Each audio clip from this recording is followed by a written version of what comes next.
the meeting to order. Are we okay?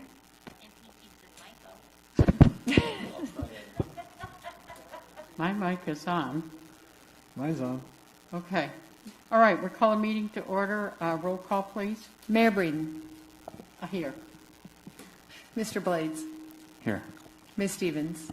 Here. Mr. Heyman. Here. Mr. Mauer. Here. 5 present, we have a quorum.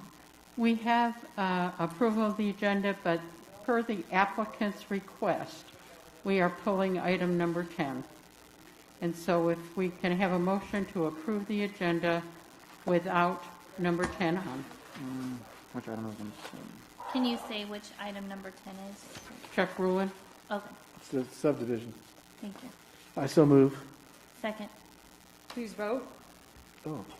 It,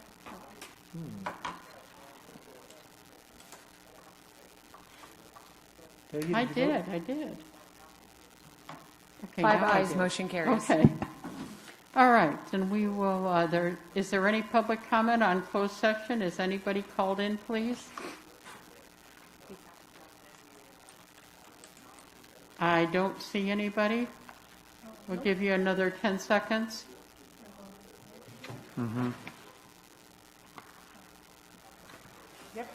Okay, then we will go into closed session. Thank you all. We'll go in the back.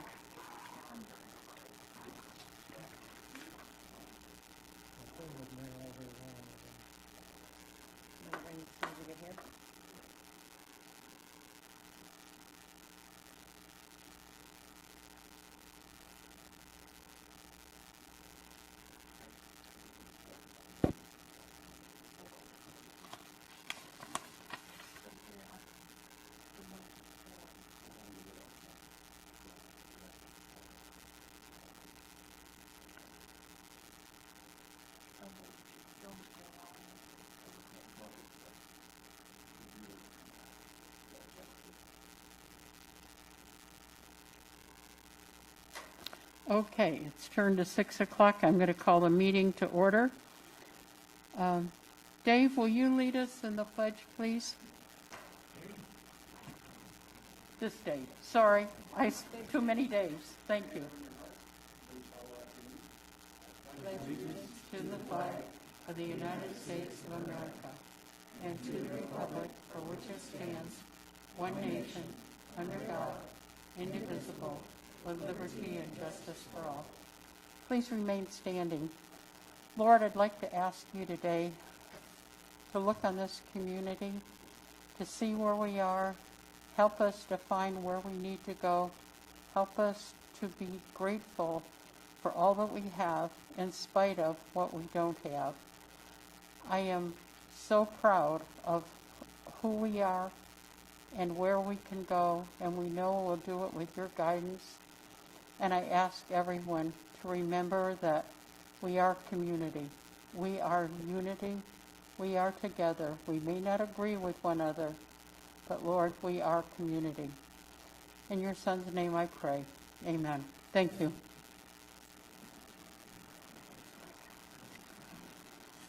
Okay, the next item is the City Attorney's report.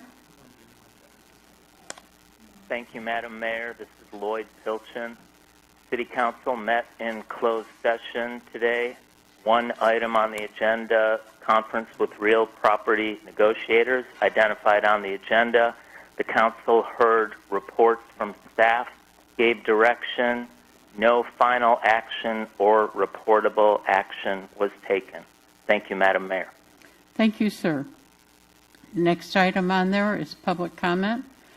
Persons wishing to address the council on matters that are within the council's jurisdiction and do not already appear in the agenda may do so at this time.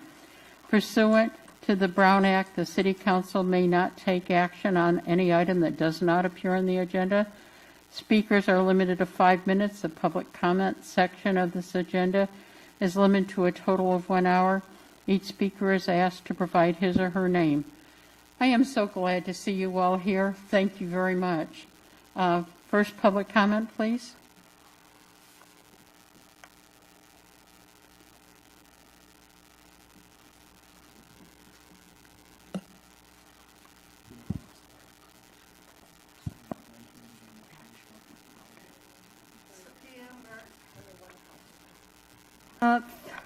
I'm so glad to see everybody here. It's really nice. Mayor Breeden and the Ridgecrest City Council. Ridgecrest prides itself on being a safe community. Many of us look to our local police, fire, and all first responders to act in a responsible way. In 2000, Resolution 0024 was passed by this council, and an ad hoc committee was formed to look at some of the rules that the police department followed. We feel that it is time to reevaluate some of the rules that the police department follow now, and how to incorporate some of the rules that will be passed in the next couple of months. Therefore, we believe that it is time to form another ad hoc committee to expressly look at a few items that trouble many of us in this community. We also believe that this ad hoc committee be made of persons that reflect the demographics of this community. A few items that we would like this ad hoc committee to look at and possibly change. Are there any new California and U.S. laws that are applicable? Does the use of 1033 military funding make our RPD more militarized and less of a community PD? Does the 1033 equipment look at the annual maintenance costs? Does the RPD belong to a federal database of officers? Body cameras were once looked at and evaluated, but since that time there have been improvements. It is time to reevaluate them again. We are sure that once this ad hoc committee is formed, that there will be other questions that deserve answers, and that the results will be made public. Thank you for your time. Thank you, Sam. You, Peggy. I did redo the letter. Thank you. I can see that you did. Thank you for your modifications. I appreciate it.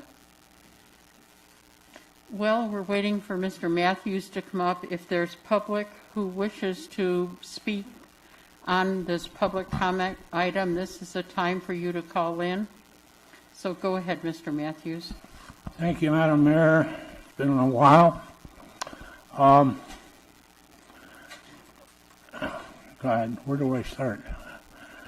I wanted to mention, as I have mentioned many times before, a quotation by Samuel Adams before the Constitution of the Union was even formed. And that was that neither the wisest laws nor the wisest Constitution will secure the liberty of a people that are universally corrupt. And I think we can just look around us today and see a heck of a lot of corruption going on. And Mayor, I hate to disagree with you, but we are not all united.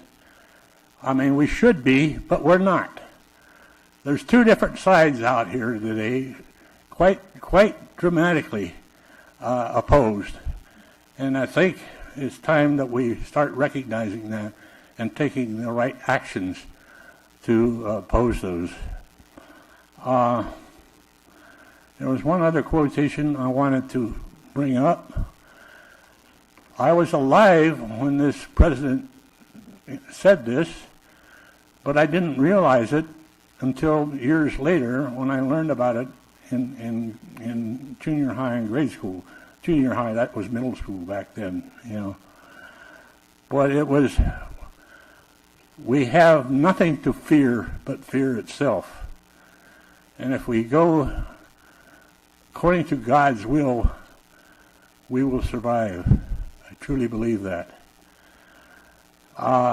There's a couple of things that I want to mention here, and that is that I see the splash pad is open, and that there is a day camp being run in the Kerr McGee Center. but we cannot have adult meetings in the Kerr McGee Center. And I think we better start reopening this, because there are a lot of groups out there that should have met already that have no place to meet. And if they can't get into the meetings, they may just dissolve and go away. And that would be a detriment to our city. We can go to the splash pad. We can do some things like that. We can go out and eat in a restaurant now, sort of. But we still can't go to church completely. There again, you know, we've got the two sides working against each other, and it's not just the coronavirus. I'm not afraid of the coronavirus. I've been mentioning this many times in emails and stuff. What I am afraid of is dying of some of my pre-existing conditions, which I cannot get medical help for because of all the stupid rules they got in place. This situation should never have been done the way it's been done. And I hope we're getting out of it real quick. Now, as people are saying, well, they got a spike, they got some increases in coronavirus cases. Yeah, because they're doing more testing. But I've been following the situation here in Kern County ever since all this started, and it's the number of deaths that come out of the number of cases of detected victims is still less than 1.8 to 1.2%. And if you compare that to the population of the county itself, it's very small. So I don't like to see anybody die. I'm hoping that maybe I've got a few more years ahead of me, but I just turned 89 at the last meeting that you guys had, but I didn't mention it because you sang a happy birthday a year or so ago, and it broke my ears, so I didn't want to have it done again. Yeah, anyway, enough of frivolity. I think that's one other thing. I am against defunding police in any way, unless somebody else comes along and forces it on us.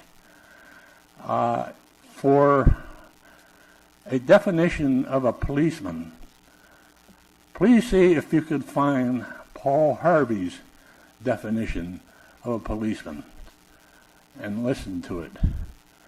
I hope you can still find it on Google, but the way things are disappearing off the web these days, I don't know. I think that's all I have for this evening. Thank you very much. Thank you, sir.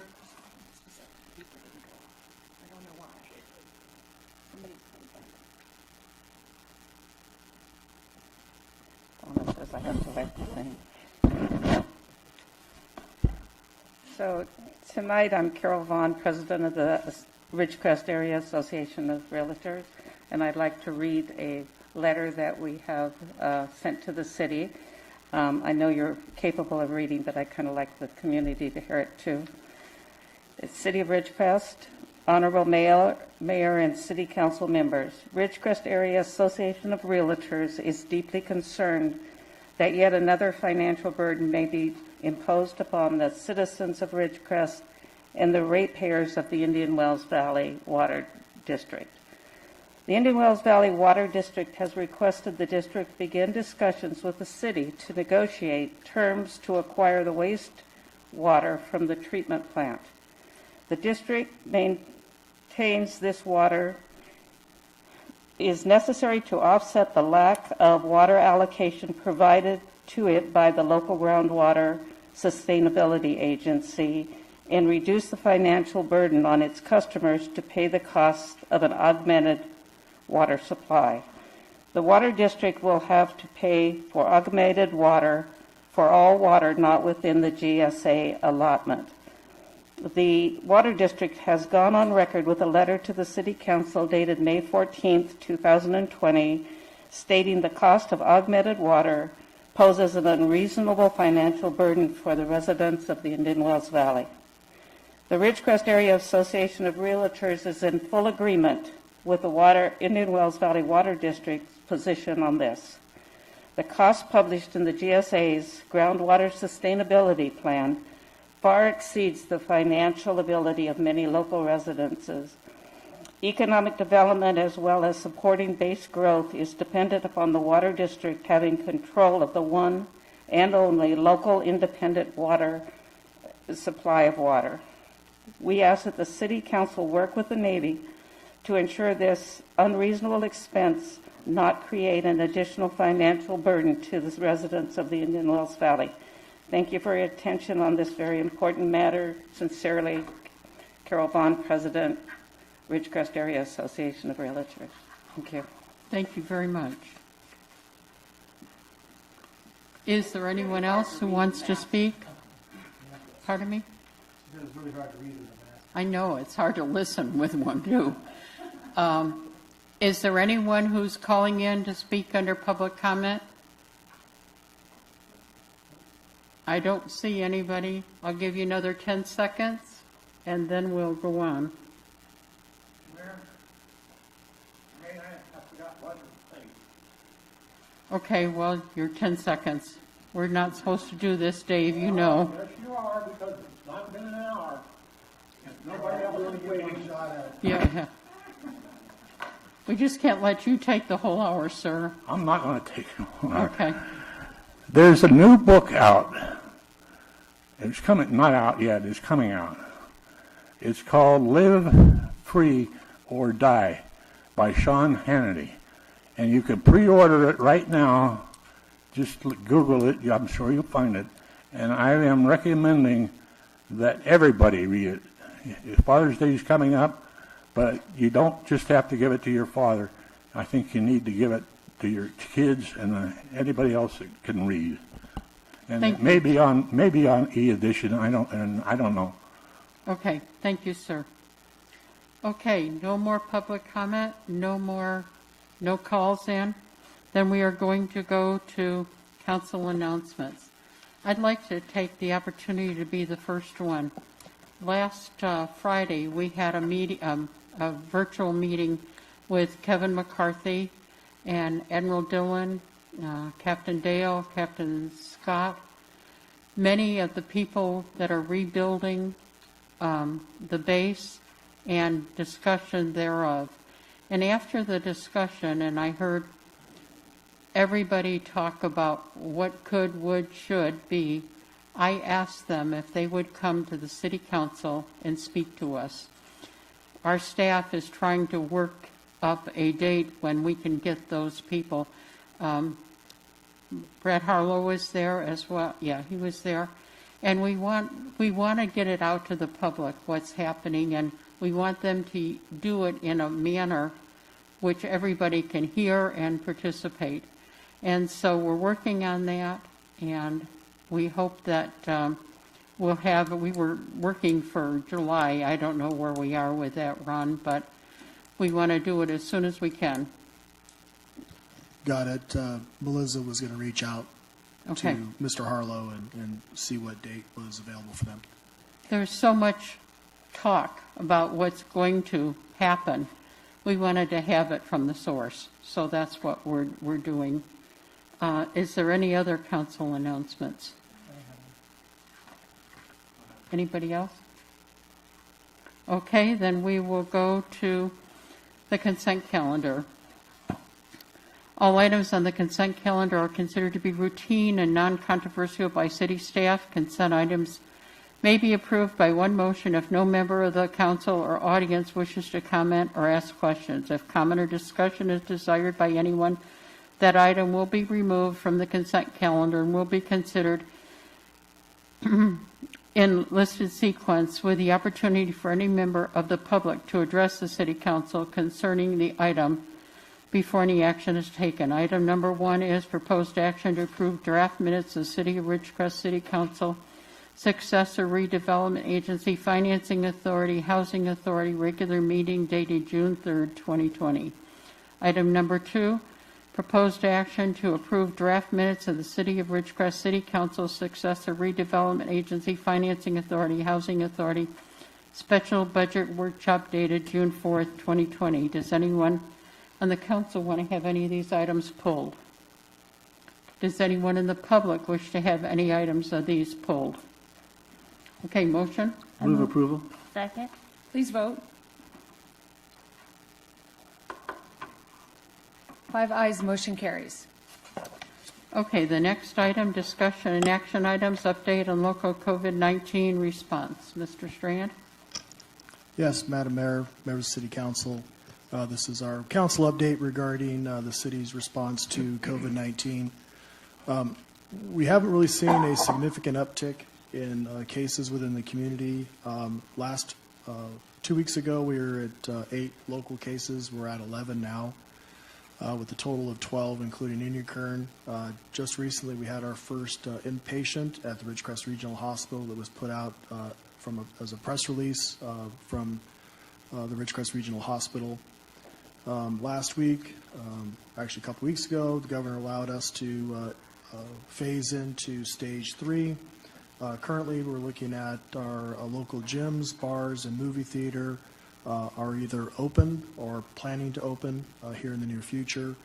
As stated earlier by Dave, as you know, our splash pad opened up on Monday, and our day camps are open and fully attended by the local children in accordance to the guidelines. City Hall is not fully open yet. This is our first public meeting tonight. Staff plans to have this meeting as long as our infection rate within the community still stays low. However, if we have a significant uptick, staff would recommend that we go back to telecommuting meetings. But right now, I do believe that opening back up to the public, especially on matters where the council is going to be voting on issues, is appropriate. We do plan on opening up our committee meetings to the public. When we can hold them in here, we will. We'll be reaching out to the committee members to find out, what their recommendation or what they would like to do, whether or not we stay as a teleconference or whether or not we open up to the public in the same fashion as the council. However, those will not be video recorded or telecasted, but they'll still be available to the public by phone call. Have reached out to the Navy. Navy is slowly but surely working through COVID-19. They are still taking a very conservative approach to this, and will be, I would assume, probably behind us in opening, just because of their rules from Washington, D.C. Most all of our staff is back to work, and just recently staff published our prevention plan, which was required by OSHA for us to reopen. Our staff is in the process of being trained, and when they are, we will then start to begin opening City Hall to some degree. The police department may not open completely to the public because the lobby is extremely small. Really cannot hold more than 2 people in there at any one time. Other portions of the city will open up as we get the protective shields installed, and so staff is working on those at this time. So probably a little delay for the City Hall to open up completely, but for the public meetings, we are going to try whatever we can to be able to accommodate that. And that's my report for this meeting. Any questions I can entertain? Thank you. Council? I have one question on fireworks this year. So we're not having fireworks out at the fairgrounds, I understand, but the booths I'm under the impression that the booths are going to be open and selling fireworks for personal fireworks, displays at home, that kind of thing. Is that correct? Correct. That's my understanding. Okay. So The base announced that they were going to have a 4th of July fireworks display. Sorry, the base announced that they were going to have a 4th of July fireworks display, so that it won't be in town, but the base will be doing it. it will be in town? My It's understanding, on Mirror Lake, isn't it? Mirror Yeah. Lake, so you'll be able to see it from town. Yeah. Great. Hey, is there any public comment on that? Questions?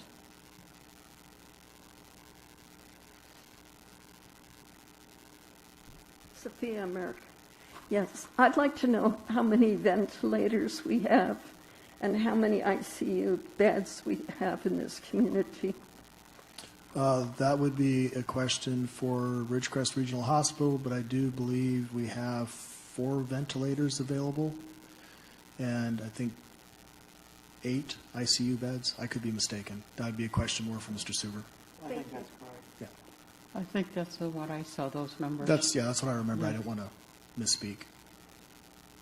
Okay, no other public comment? Okay, then the next item, we will go to proposed action to adopt a resolution of the Ridgecrest City Council and the Successor Redevelopment Agency adopting the budget for fiscal year 2021, establishing appropriations, estimating revenues, and establishing the policies by which the budget may and shall be amended. Go ahead, staff. Yes, Madam Mayor, members of the City Council, what we have before you tonight is a recommendation to approve the FY21 budget that was presented to Council during a special workshop on June 4th. As you know, the city staff presented a balanced budget to the Council for their consideration, as well as fallback on certain purchases up to approximately $500,000 pending staff's review of how our economy opens up. In other words, we've built something into the budget that if the economy doesn't come back, there's purchases that we can hold back on. We answered all the questions that the council had that evening. We did open up the ability for council to ask any additional follow-up questions. We did not have any from staff that came about. So we also discussed this with the Finance Committee on Monday. There was no questions regarding or concerns regarding the budget at that point in time. So what I'm recommending is that council approve this resolution approving the FY21 budget. All of the considerations, the purchasing limits, the annual appropriation limits have not changed. They're all the same. They were appended to the budget draft that was presented to you on the 4th, so staff is ready to move forward and request that the council approve the budget as it was presented. Thank you. Is there any comments from the council? Questions? Anybody? Any questions or comments from the public? Anybody calling in on that? I want to thank staff for an excellent, easily, for me, understood budget. Usually the numbers are all over the place. I'm having a hard time correlating this, and this.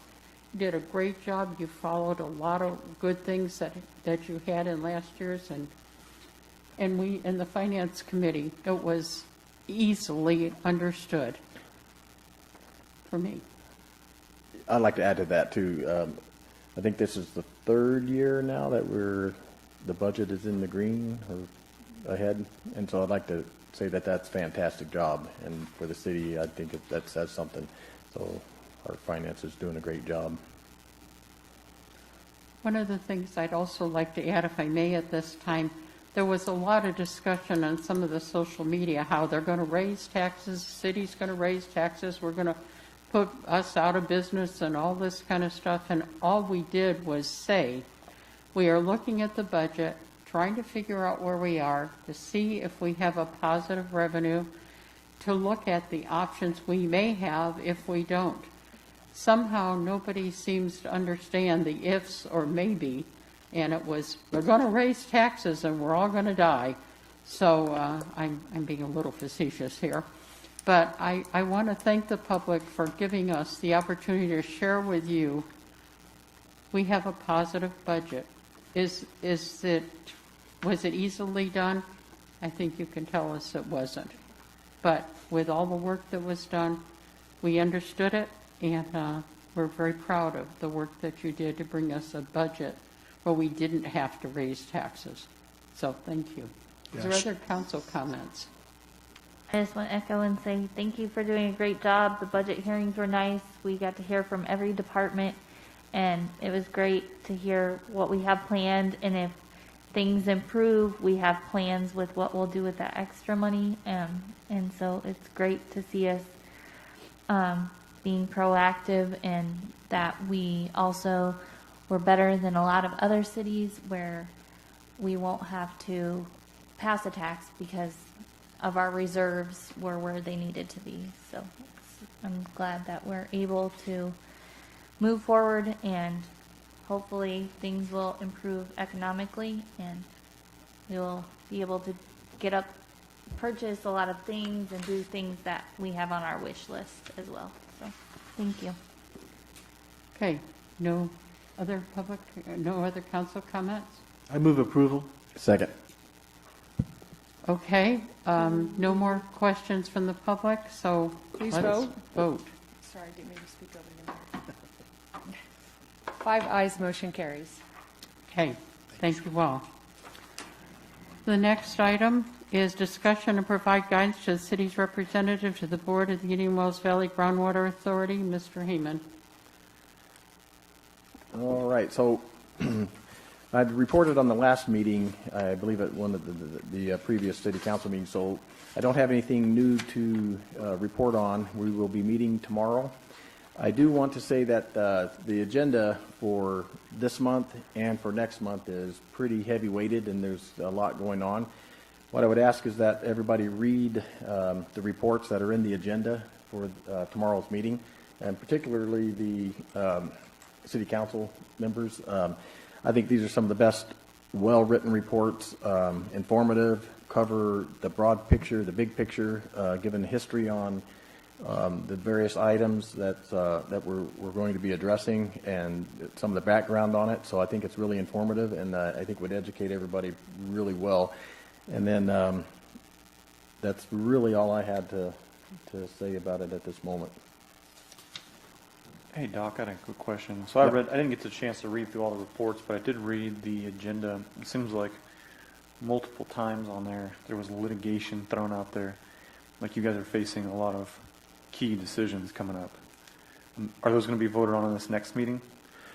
The issues that, or the agenda items that you see on tomorrow's agenda are items that are being presented with more for review and getting it out there.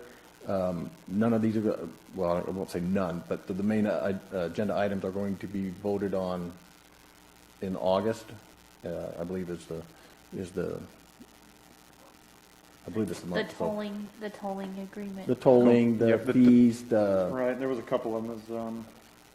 Right, tolling reporting policies. There was so we can have further discussion then at the next meeting. We'll have plenty for discussion at the next meeting. All right, and that's why I was recommending that we all read through them. I was up to about midnight last night reading through every one of these reports, and I was just impressed at the end of it with the amount of information that these are well written reports, and they do give us a lot more, like a lot of background information that I think will answer a lot of questions.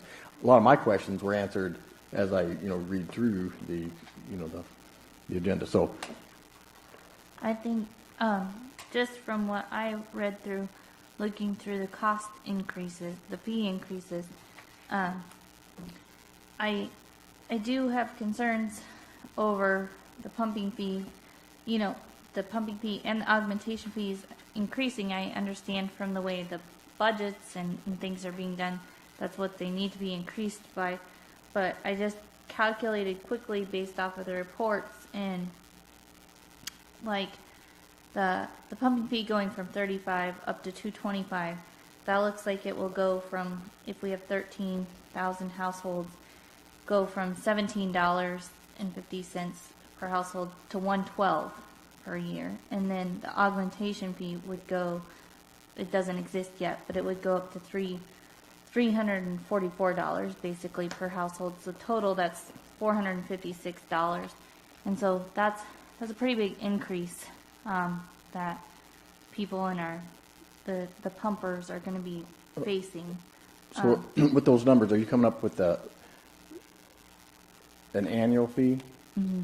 And so the 112 off of a pumping fee?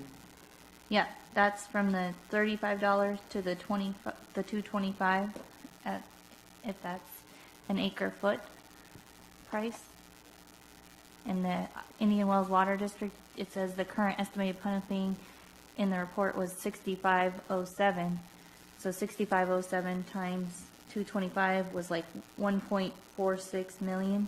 And so then I divided that number by 13,000 to get the 112. And then the augmentation fee, the augmentation supply needed, it says in the report, is 2117. And so I took that times the fee proposed of 2130 and then divided that by 13,000. And so that's how I came up with those numbers. And so, since you're on the calculation side of things right now, break that down into a monthly increase. A monthly The replenishment fee is what the term that we're using, which is a. You want the 456 divided by 12. So you're looking at $40 a month increase. So $30 to $40. Mm-hmm. So $38 to $40. $38 to $40. So I think it's safe to say that those numbers, while that math is close, it doesn't cover all the avenues of financing the money, the water, buying water. And so my understanding at this point in time, I can't give you exact numbers, but I can say that there's, very, very high possibility that number is going to be substantially lower than that to the ratepayers on a monthly fee, because numbers have been passed around about, and I'm concerned about that, with the overall cost to citizens in our valley. But I think it's safe to say that number is high that you're coming up with, just off quick calculations. Well, I just used the ones from the report. I've heard, I think Mr. Kaczynski say 300, but then I've heard other people say like 1,000. And so I can safely say it is not going to be what some of the, let's just say, extreme numbers that we've seen come out from various, individuals out in the public. Yeah. And that the number you have there, I would say that's close. That's pretty good calculating. But I will say that the numbers are looking substantially better than that. And I can't go out on a limb and say a number today, but I can say that it's looking a lot less on the ratepayers than what we've been told. And I think that when we get through this meeting, and by the time we get to that next month's meeting, that we will be seeing concrete numbers that we can be discussing here. So then, because I just had one other question. So we have the pumping fee and the augmentation fee. Let's replenishment fee now. Okay, replenishment. It keeps changing names. I was just reading what it was called on the report. So is there other fees that are going to, like a project fee down the road? Like, I'm just trying to feel out how many more fees we're going to see added on. Well, going back to the pumping fee raised, when you look at the projected revenues that we had anticipated to get, it fell far shy of that. And so it was understood that, we were under budget off of that. So that pumping fee is geared, to offset that. Mm-hmm. Some of the fees, some of the things that as we move through the GSP will fall off of the budget. They won't be costs anymore. I don't know of any other individual project fees that are, listed. I mean, unless there's something being, on the agenda that I missed, but I didn't see any other projects. No, I was just saying on down the road, there have been talks about, so those cover the imported water and to prepare the plan. Is there going to be another fee down the road when we actually have to do a project? We don't know that I don't yet. have an answer for you on that. But I know in the discussion I read that at some point in time, there's going to have to be some infrastructure built. And so anybody thinks that their cost is going to be at $30 or $40 a month extra, when you look at what the water district average uses is about 0.7 acre feet a year for each of the people, you look at that and say, okay, that's a pretty good price to be able to secure our future. Even understanding that there may be other costs, it is still less than what other people are already paying around us. Does that make it cheap? Does it make it easy? No. But that's our future. Yeah. And I think it's pretty safe to say that, we, as a basin and community, it falls on our shoulders to make these decisions, to handle this issue and this problem now, so that we have water secured for the future for our kids, for the base, for the future of this valley. And so it's we are overdue on this. We're way past due on handling this issue. And so is it going to cost us? Yes. Is it the goal to try to minimize that cost down to the ratepayer? Most definitely. I think as a council and the city, that's our biggest thing. But to be on the forefront of this, I think is extremely important right now. You know, getting water. If we wait until down the road, you know, other cities, other areas, people are going to be buying for this water. They're going to be buying for the very thing that we're looking for right now. And we could be at the mercy of, you know, the water market at a time where, you know, the prices could be far greater than what we're looking at now. St. George, Utah, I might have mentioned this one time before, but they're in a huge water deficit problem up there, and they're looking at walling off a canyon, making a reservoir, bringing a pipeline in from Powell. We're talking $1 billion, you know, and their community is going to be paying for this water. So I think when we look at something like that, and we look at what we're doing here, while it seems like it's a big project and it's costly and these are big numbers, in the big picture, it's not. It's not too bad. It's very workable. It's a doable thing. And the quicker we get on it, the better it's going to be for us and for this valley and for our future. So. And did we, because of the fee increase, it's going to affect the city's pumping fee as well, and so we're good on that side as well, since we're a pumper. Yeah, if it goes up to, you know, $220. $225 an acre, yes, it's gonna cost the city a little bit. I do not believe that we're gonna have to pay a water replenishment fee. Yeah. Because of our water right. But yes, if it does go up to $225, we will have to pay that. Now, we could always negotiate a reduction in what's owed to the city in attorney fees, and so we could work that off. But that can be handled as a staff. Because I was just it says we use estimated 373. So if you take 373 times 225, that's $84,000 that we would see an increase. Right. We could use that as credit against what the groundwater authority owes the city. And how much? Just to remind everybody, how much? $210,000. Yep. Okay. Thank you. We've kicked this can down the road for 10 years. I think it's just important to get the numbers out there, because there's been lots of discussion about and that's what are the numbers going to be. Well, and I think there's been a lot of right, and that's why I just wanted to number reporting that throws everybody into a state of panic. Right. And so you have to keep one thing in mind, that even though buying, you know, permanent water rights, I mean, the water district could easily take a loan, a 20, 30-year loan, and buy the water now and make that payment over a period of time to reduce that cost to their ratepayers. So there's a lot of things that can be done through finances to reduce that impact, the initial impact. Okay. But that's up to the water district to make that policy determination. Okay. Is there any other questions? Public. Okay. Sam, can I ask you to wait just 1 second so we can get the public comment from the phone? Okay, speaker, can you hear me? Please go ahead and state your name and ask your question. There you go. Speakers, Yes. please state your name and ask your question, please. Mike Senat. I wanted to call in during the budget conversation, and I have a question. I thought the budget presentation was great. Everybody did a great job. I heard one thing that bothered me. I believe there was a mention of a $60,000 expenditure for annexation out on Highway 395. Was that correct? What did he say? I didn't understand it. Yes, Mr. Snott, there was a line item that could potentially pay for costs associated with the land annexation. Oh, okay, yes. What is your intention? We're looking at that. Do you want to answer it? The intention is to eventually get the city limits up to Highway 395 and China Lake Boulevard. Do you think that that's feasible, or is there any use for that property that you have in mind? Yes, I think it's feasible, and yes, I do think that that is the city's future. What is the name of the organization that approves annexations? LAFCO. And will LAFCO permit a stovepipe annexation? No, they will not. No, they will not.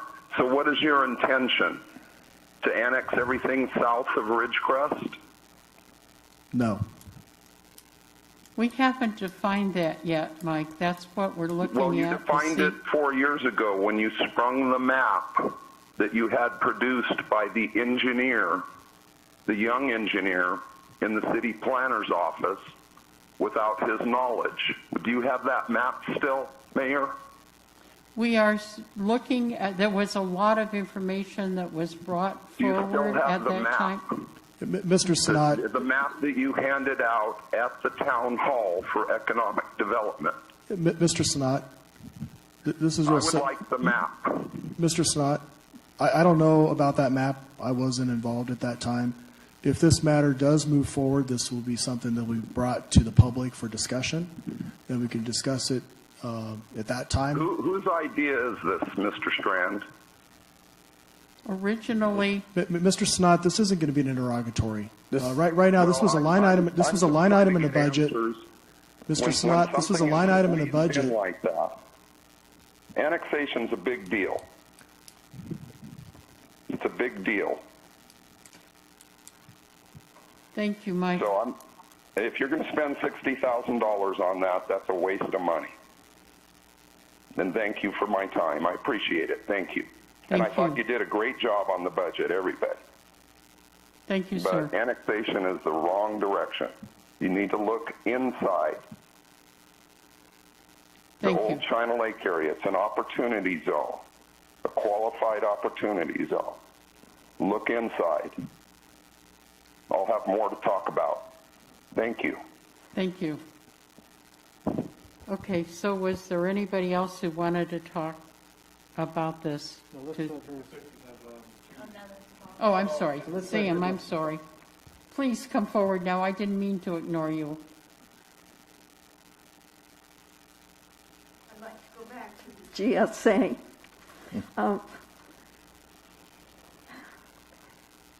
I think we're all on the same thinking that we're going to have to pay some money. And if we can save some money now, that might be the way to go. I haven't had a chance to look at all the reports because, once again, I did not get the email from April until Tuesday. And Tuesday is not 72 hours for the Thursday meeting. So my point being here today is I wish you would go back and tell the people, Dr. Heyman, that the people really deserve to get 72 hours notification as required by the state. And all the items that go with them, we should be getting them 72 hours in advance so we could look at them properly. I mean, the engineer report just came out. I haven't had time to digest it. So if you could just bring that forth for us, that they really need to comply with state's 72 hour. Thank you. I will definitely do that. Okay. Speaker, please identify yourself and ask your questions or comment. Yes, my name is Stephen Morgan. And my question, Dr. Heyman, looking at the current IWV bill, we have 5 different charges. And if we could figure out a way to discuss the current charges and their amounts, such as the IWV GA pump fee. I paid $1.82 this month for that pump fee. So if we could correlate the current charges breakdown with the reporting that you may be able to give to us as citizens, and then add any additional charge to those 5, that would be very helpful. Thank you. Thank you, Stephen. We'll work on that.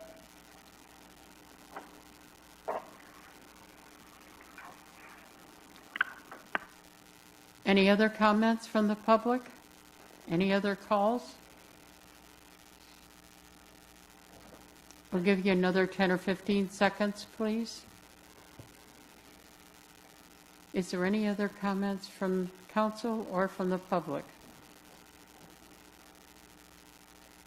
Okay, I see no other calls, no other comments. Thank you all. We will then go to item number 6. Accept the Systemic Safety Analysis Report Program and Local Roads Safety Program and approve the resolution for the acceptance of the report and authorize staff to proceed with Cycle 10 HSIP applications. Mr. Culp, are you handling that? Is he on? Yes, Honorable Mayor, City Council members, folks, can you hear me okay? Yes. Okay, Honorable Mayor, Council members, as you had just read the header there, we're asking you to accept a report for the SSARP. These are the acronyms for the Systemic Safety Analysis Report Program, and the LRSP, which is an acronym for the Local Road Safety Plan. We're asking you to accept the report. We're also asking you to approve the resolution for accepting the report, and we're going to be asking you to authorize staff to proceed with Cycle 10 HSIP applications. A little bit of background on this is that back in February of 16, there was an HSIP call for projects by Caltrans, and what they came up with is a way in which future HSIP projects would be evaluated and awarded. And what they wanted is a report that would identify a network of issues within the city for traffic accidents and so forth to prioritize and develop a systemic safety plan for the city's network of streets. We were successful in getting a grant award of $75,000, and we went through a process of evaluating consultants to provide the report for us. We solicited and found Wildan to be the most successful, the most qualified consultant to provide the service.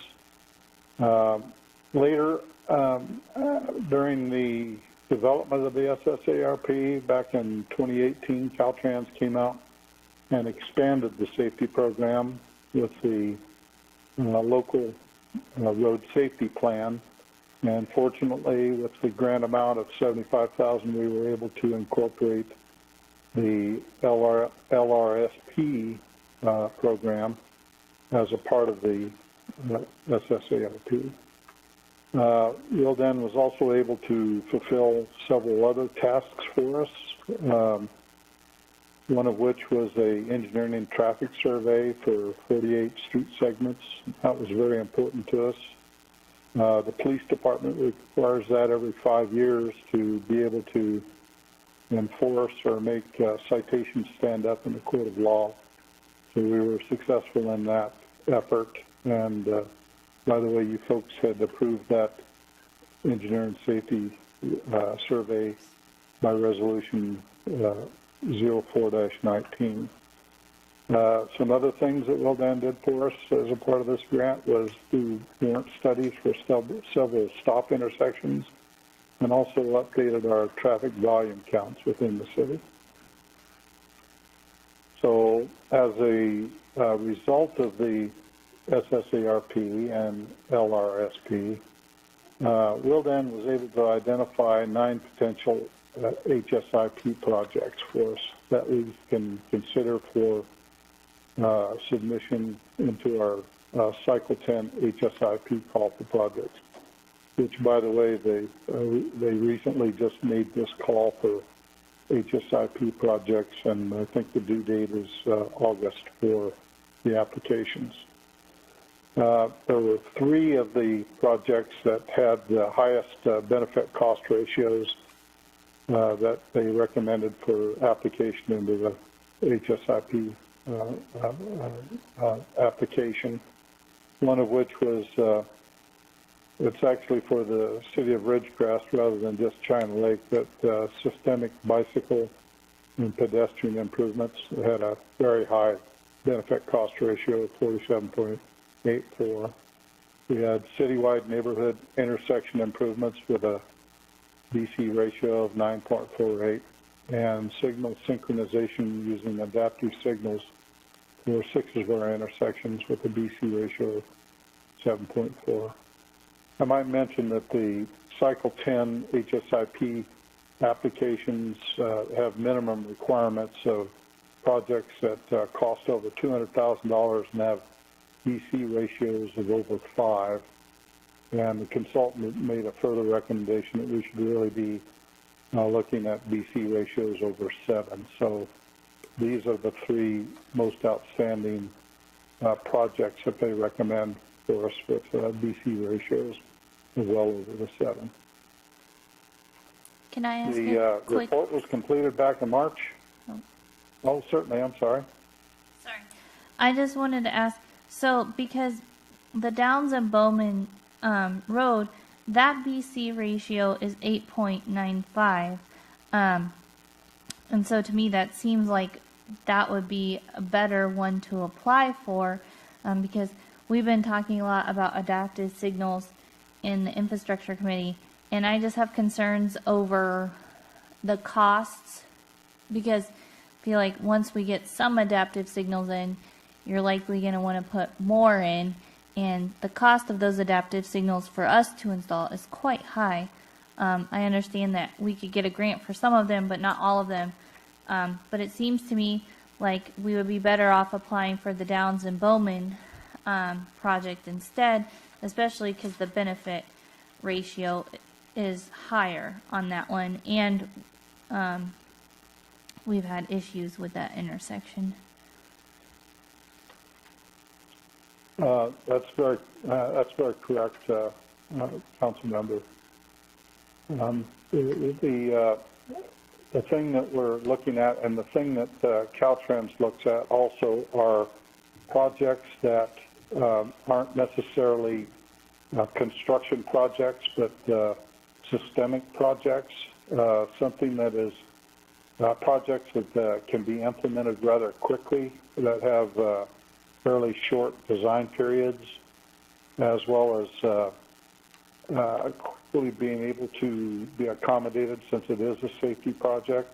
They tend to favor these type of projects over construction projects, such as what would be necessary for the Bowman and Downs intersection. That is certainly something that was part of their 9 potential HSIP projects. The general recommendation is to try to go for the projects which are looked upon by Caltrans as being most favorable and more likely to be approved or be successful in an award. And again, they look at these systemic type of projects. Is there any reason why we couldn't add in viable candidates? Sorry, is there any reason why we couldn't add in and apply for 4 instead of just 3?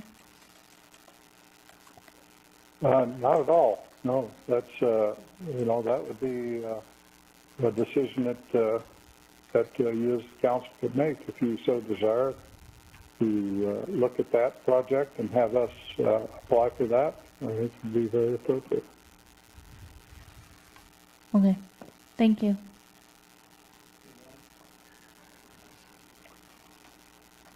So, Honorable Mayor, council members, the report was submitted to the Infrastructure Committee back in May of 28th, May 28th. So what we're asking you to summarize is to accept Field End's Systemic Safety Analysis Report Program and Local Road Safety Plan. Report dated 3/25/20 to approve and the resolution accepting the safety analysis report and local road safety plan, and authorize staff to proceed with the Cycle 10 HSIP applications.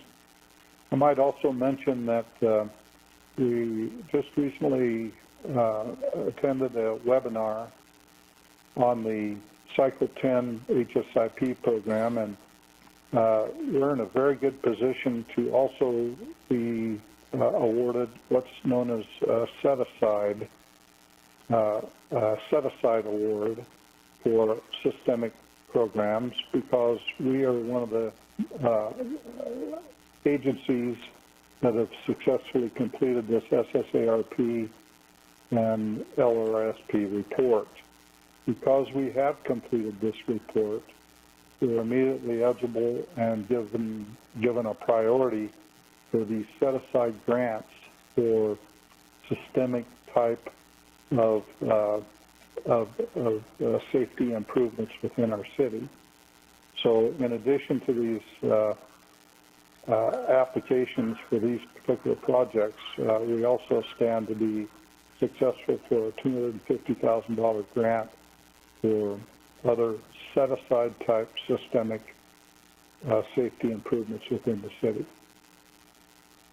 So, Honorable Mayor, Council members, that concludes my presentation to you tonight. Okay, I see Mr. Lauer is up here. He would like to speak to, sir. Just wanted to add one thing on the Downs and Bowman project. What they like to do with these, having watched the same webinar that Lauren did, is they like to work in incremental fixes. We just finished the stop sign fix. There's no crash data at this point in time that would augment what we had from before. I'm not saying I'm on the panel, but if I was on the panel, I would say, why don't you wait till cycle 11, 2 years from now, and let us see what the crash data looks like with just the stop signs. But so rather than spending money to create that application, I would suggest that we wait till cycle 11, where we might have additional crash data to show that the stop sign isn't enough. Any other council comments on? I just know that that intersection has had a lot of issues, and I think there has been some accidents still after the stop signs have been installed. And so I just look at, with that one having that high of rating, we don't know what the situation for funding is going to be like in 2 years. And from my traffic planning days, knowing that improvement would significantly reduce the injury levels because you would no longer be able to T-bone people if you install that. Well, not completely true, because if somebody runs into the circle while somebody's right in front of them, you end up with the same T-bone. If it's designed properly, then that. Well, no, even if it's designed, well, okay, less likely to be a straight-on one. Yeah. Yes. Jed, do we have any accident data since the four-way stop was put in?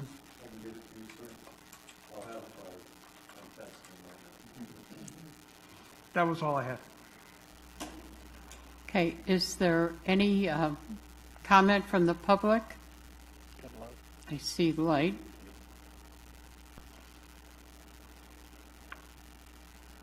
All right, speaker, please go ahead, state your name and your comments or questions. Hello, this is Steve Morgan again. On this item, I agree with the Public Works Director that item 5A should not be considered in this grant application process. A roundabout with 4 lanes of traffic by 2 lanes of traffic would mean you'd need a double roundabout, and that's just not something this city is ready for.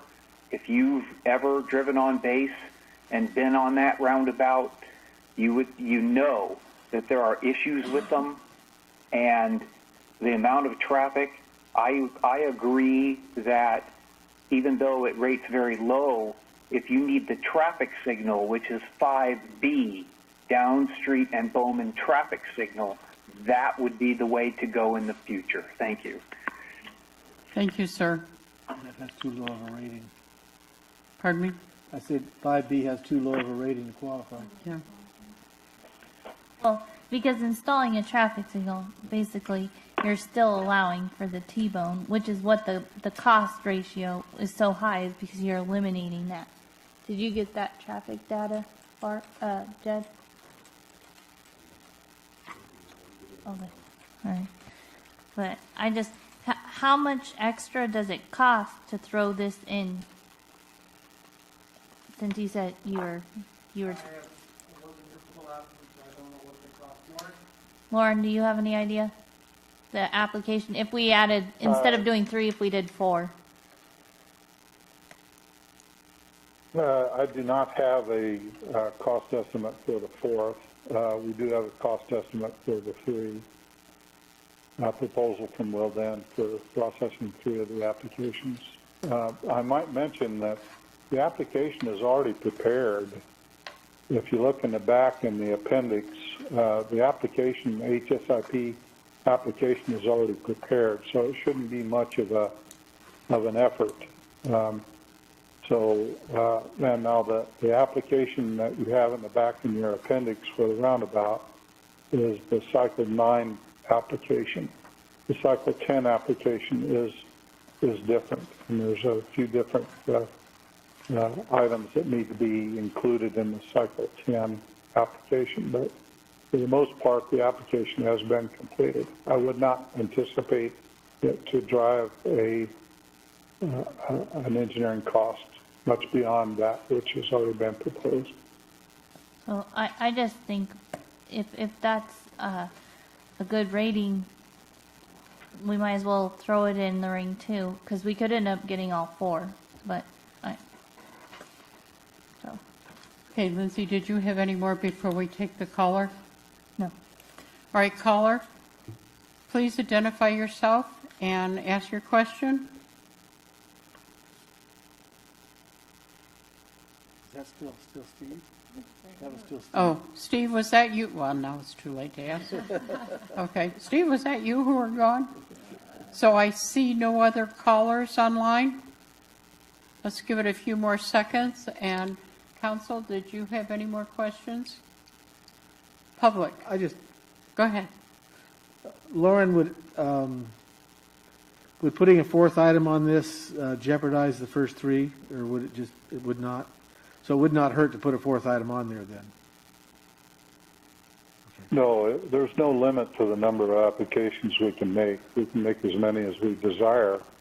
It's just that we had thought that the first 3 being more systemic in nature and more of what Caltrans really wants to see for quickly implemented projects that don't have long duration design projects or high dollar amounts. They like these types of systemic citywide projects versus individual construction projects such as the roundabout. But no, there's no limit to the number of applications we can make. Okay, I would just not want to jeopardize the 3 by adding a 4th one on, so that would not happen. Okay. I don't see the downside of putting a 4th one on there. Let me ask a question. If that isn't accepted, can we go back in 2 years and do the same thing again? Yeah. I see Mr. Lauer nodding his head. Yeah. You can hear him nodding his head? Yes, I can see. Honorable Mayor. Yeah. I took my mask off so I can hear you now. Then if there's no more public comment. Okay. No more questions? When were the signs put in, Lauren? We just got them in close to the end of, I think it was close to December or so. I think we wrapped it up. December. So what's the direction from council? I would like to make a motion to approve this with adding the 4th item. Second. Onto the resolution. Okay, please vote. 5 ayes, motion carries. As long as it doesn't hurt, I don't see the problem. Right? Okay, thank you. And the next item is a resolution for the City of Ridgecrest authorizing the application for and receipt of the local government planning support grant program funds. Yeah, give me a second to get back to my page.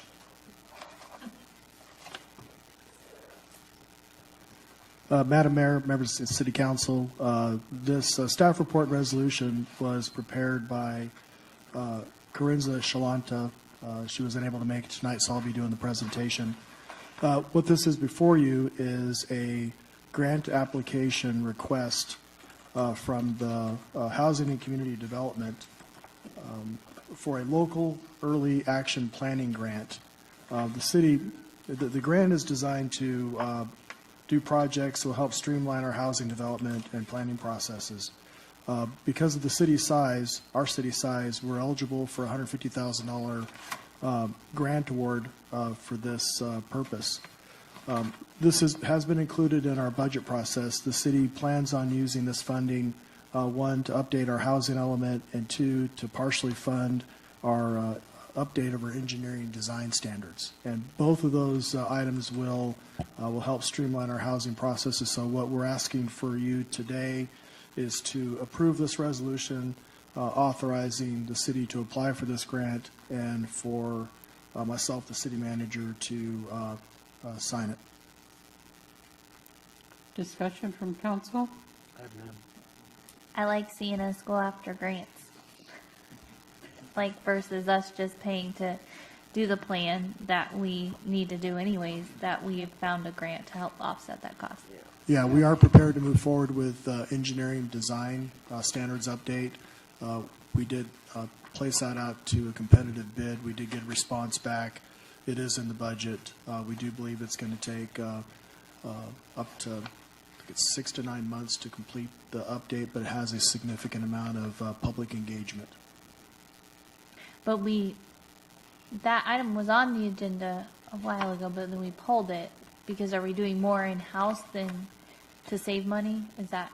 No, we pulled it because it was so close to the budget that we elected to wait to see if this grant would come through and whether or not we could budget for it. And we have budgeted the money for the update, and we're paying for part of that or majority of it with this grant funding. Okay. So if we don't get the grant? No, we're going to get the grant. Okay. It's an over-the-counter application. In other words, as long as we apply under the proper guidelines, we automatically get the money. But we have to have a resolution in place first to be able to do the over-the-counter grant application. Great. Thank you. Okay, any discussion from the public? Any discussion from phone calls? Okay, is there any more discussion from council? I move approval. It does not appear that anybody is calling in, so, okay, we have a motion and a second. Please vote. 5 ayes, motion carries. Thank you. Good job, staff. Okay, the next item is Lindsay. It is the Measure V appointment. Yes, me, Mr. Roland Jr., he didn't realize he had to have the application in. He was out of town today, so he was maybe going to try and send a picture, but I didn't know if he got that done. He did not. Okay. So it will be up to the council at this point if you want to appoint without an application and/or require him to get it in before he attends a meeting and votes. But that's. Do we have the authority to do that? Yes. The staff's position is that you can appoint him to the committee, but he cannot actually be a member of the committee until he submits the application. We do know Mr. Rulon Jr. Fairly well. We know he's a Bridgecrest resident. We know he owns and operates a local business. So it's just a matter of good practice in our rules that you have to submit an application. So we do not believe that anything in the application is going to disqualify him if the council wishes to, approve him as a member. I've always had a rule since a few years ago to never approve anything without an application, but as long as we seem to know him pretty well, so. As soon as I get it, I can distribute it to y'all so that you know that it's on file before he actually votes at a meeting, if you'd like. I'll keep you in the loop. But If I may, Madam Mayor, this is Lloyd. You can make your appointment subject to learning any surprises from reviewing the application, and if you say nothing further or take no further action, then the default is that the appointment stands. Okay, well, he's not like an unknown commodity, so that's good. So I see a question on public comment. Please come on and state your name. Please come on and state your name and your question or comment. Yes, this is Steve Morgan again, and the Measure LV report will be at the July 1st council meeting. The next Measure LV or V committee meeting will not be until January 11th of 2021. We're going dark, but Mr. Rulin has been getting the information from me. I've been funneling it to him. So he is aware of what's going on. And so you really could appoint him tonight, because there isn't going to be anything moving forward with the committee until January of next year after the report's given. That's my comment.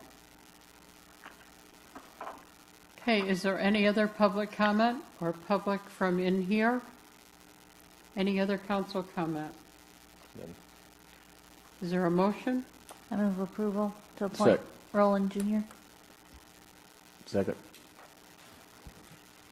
I don't have a vote on it, so we'll do a verbal minute motion vote. Mayor Breeden. Aye. Mr. Blades. Aye. Ms. Stevens. Aye. Mr. Heyman. Aye. Mr. Maurer. Aye. Thank you. 5 ayes, motion carries. Okay, item number 9. A resolution to approve the fiscal year 2021 rate adjustment request for solid waste services. Mr. Strand? Yes, Madam Mayor, members of City Council, what I have before you tonight is annual rate adjustment consideration for waste management. I do have Josh Mann, a manager from Waste Management, on the line that will be available to answer any questions you may have regarding this. In March of this year, the city received a rate request from Waste Management in writing. It is attached to the staff report. As you know, in 2011, we entered into a franchise agreement with Waste Management to provide solid waste services for the city. And every time this year, they have the ability to submit a request to be able to acquire a rate adjustment. Those rate adjustments are based upon at least 3 primary factors for the normal rate adjustment. That would be labor costs, fuel costs, and then cost of living index. And the second request that they can make would be an extraordinary request, which is also allowed and defined within the contract. And in the request, they've asked for a 3.1% increase in the annual adjustment for for all 3 residential, commercial, and industrial services. In your packet, I had a brief summary of the top 3 rates that are charged by Waste Management, or the top 3 type customers that they have. Residential, the rates, there would be a recommendation, this would be included a special increase, would go from $18.18 a month to $19 a month, an 82-cent a month increase. Commercial would go from $209.90 to $207.52, a $6.62 increase. And then the multifamily Benz would go from $134.96 to $140.11, a $5.15 increase per month. I did verify how they calculated their rates based upon our agreement. I did concur with the numbers that they used and where they got the numbers from. for the regular rate increase, and I also verified the fact that the special circumstances rate increase was appropriate. There has been a significant decline in the value of recyclables for a couple of reasons. One, some of China and India are not accepting just our recycled goods just as they are. There's a lot of there's a certain level of cleaning that has to be done on it. In fact, some cases, Waste Management has elected not to send it to those countries anymore. So really, in some regards, it's almost costing us to have our plastics recycled, and then our paper tonnage was significantly higher. It has almost dropped in half, although it's come back a little bit. But there is enough justification that was verified online to validate their special request. Their special request is also just to to help pay for their costs of processing that stuff that they have to by law. And I'll make myself and Mr. Mann available for any questions you may have. Questions from council, please. Quick one, Ron. So in that recommendation letter, not just were the rate adjustments discussed, there was also some other recommendations by Waste Management. Have you considered those? Yes, we considered them. One of the items we do have about, I believe, 93 or 94% of the residences and businesses in town subscribe to Waste Management.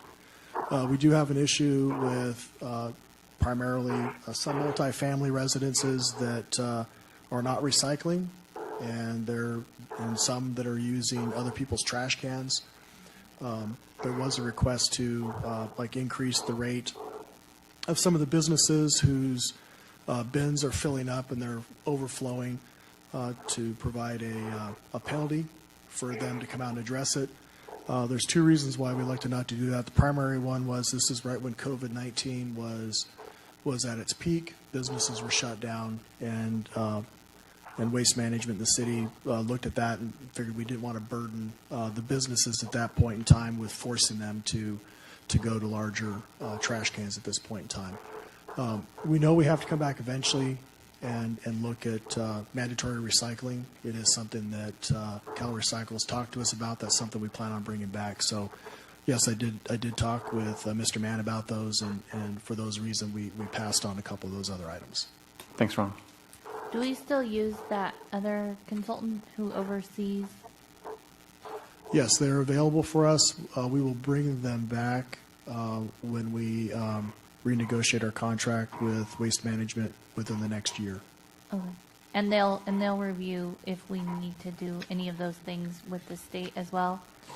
Correct. Well, we meet with Cal Recycle. I do have Corinza Shalanta and Heather Spurlock, as well as Rika Charlon, that do meet with Cal Recycle on a variety of issues. And some of these issues that we've discussed have been brought to our attention by Cal Recycle. Now, how we address them, that is obviously a matter of how we deal with that in the contract. We do know that here pretty soon that we're going to have to, the city's going to be responsible for making sure that recycling is, that what people are putting in the recycling bins are appropriate.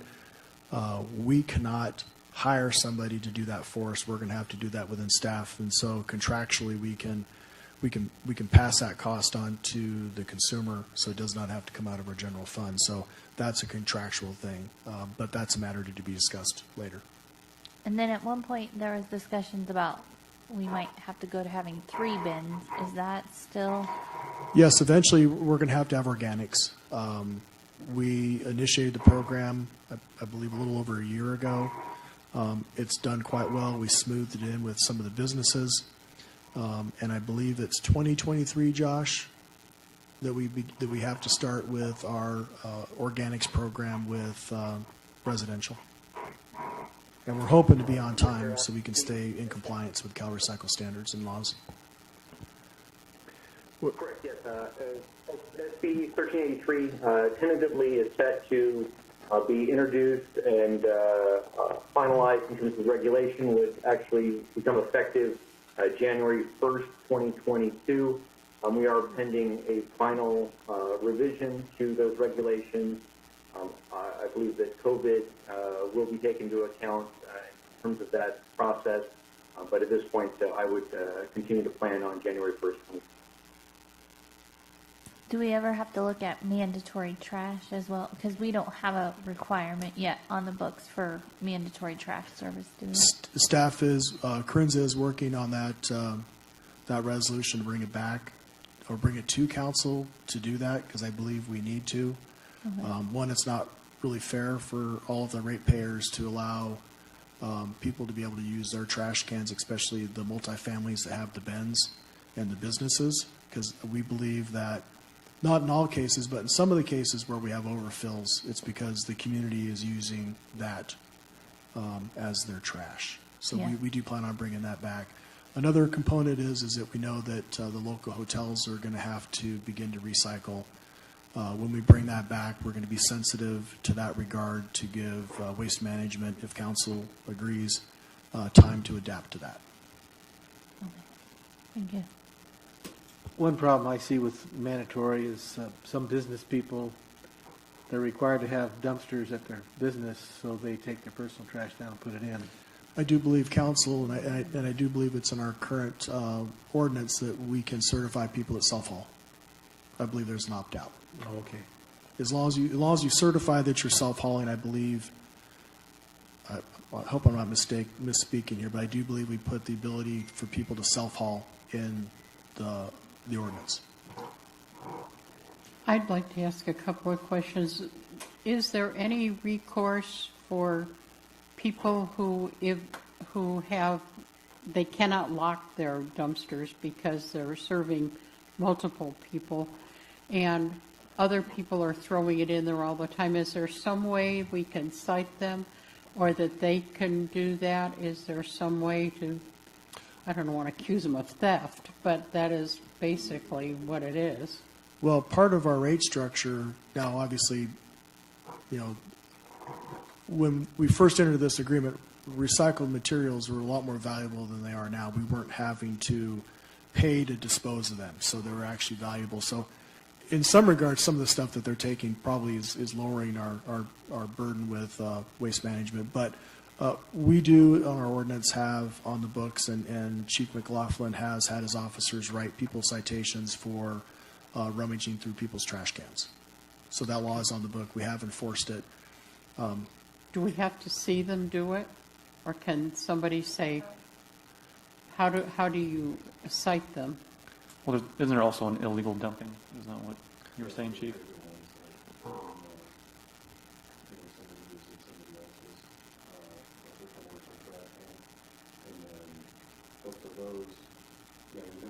Chief, you might as well Jed, come on I up don't here. think they can hear you, but Well, I'm sorry to make you do that. Sucked into the conversation. I can't even hear you. The glasses did it, you can't hear. Yeah, for illegal dumping, for people that dump it on, vacant properties, using somebody else's commercial dumpsters and stuff like that. And then we have had people going around searching residential trash cans, and when somebody sees them, to call us, and we'll go out there and contact them. And we've cited a few of them, and it's usually the same people that are doing that. So I've got two comments on that. Years ago, when I worked for Bank of America, that was a long time ago, we had someone throwing their trash in our dumpster, and we contacted them.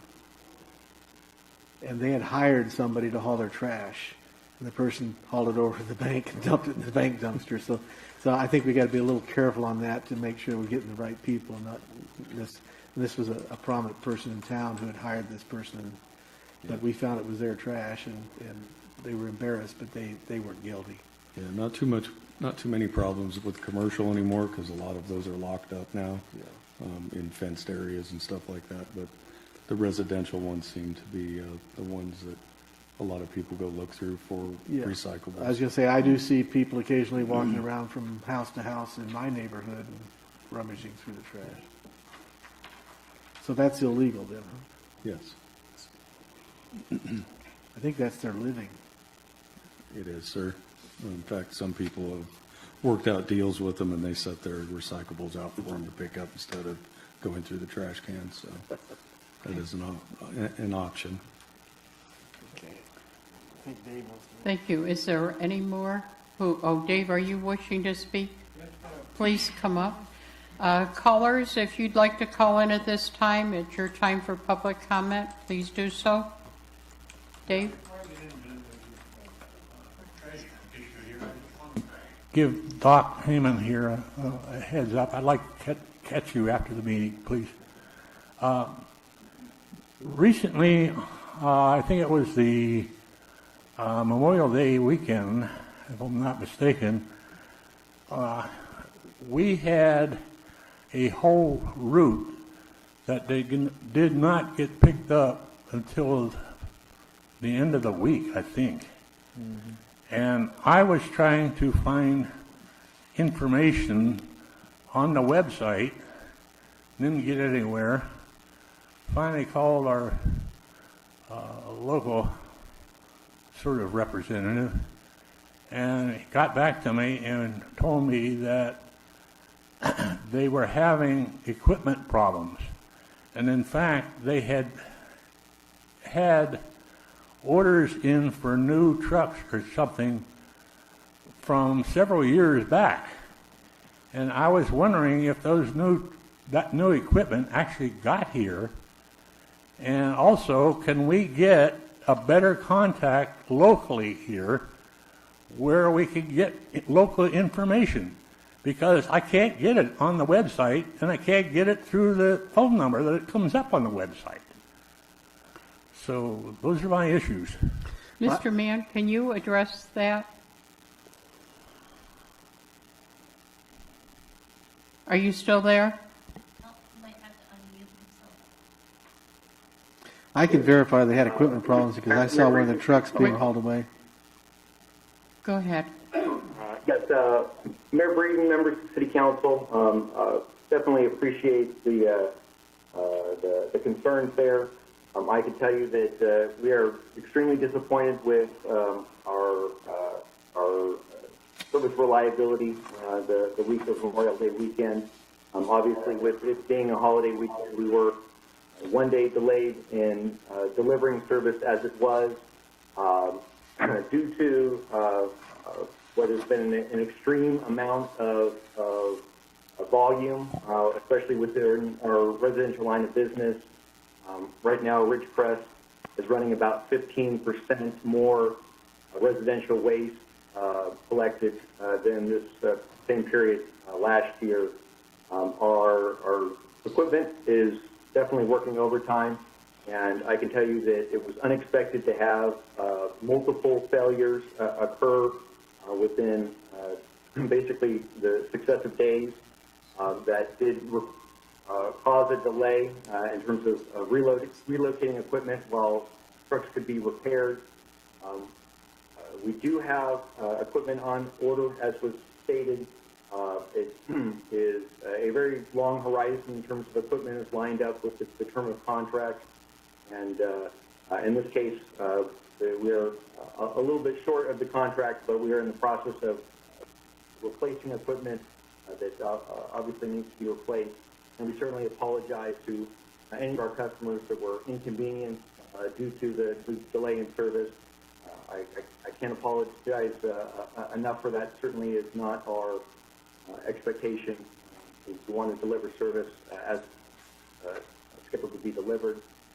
With regards to the concern about a local contact, certainly from a standpoint of our website and customer service center that can be accessed via email or online chat or telephone, that information should, whatever the questions may be, should be available through our customer service center.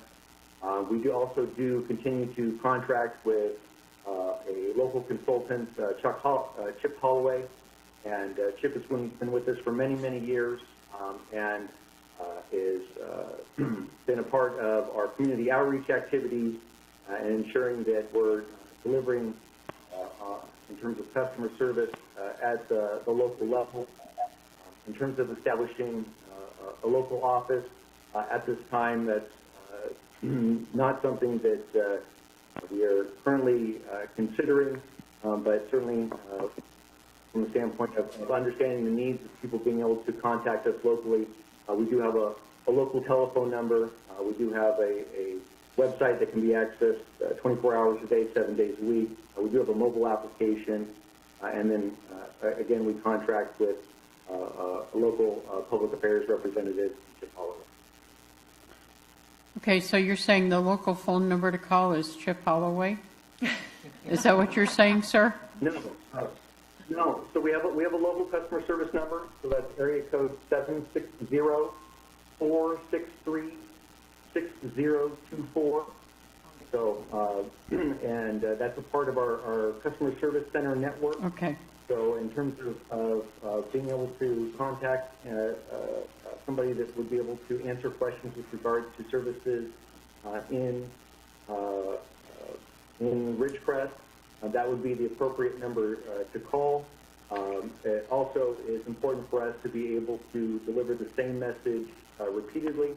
So from that standpoint, all of our trained customer service center team work to basically a same standard in terms of there is a guidebook that they go by for Ridgecrest civic services, and if there are concerns that fly outside of that, they do have the ability to contact either myself, the district manager who oversees all of the services there in Ridgecrest, or a route manager who is actually managing the drivers on route during any service day.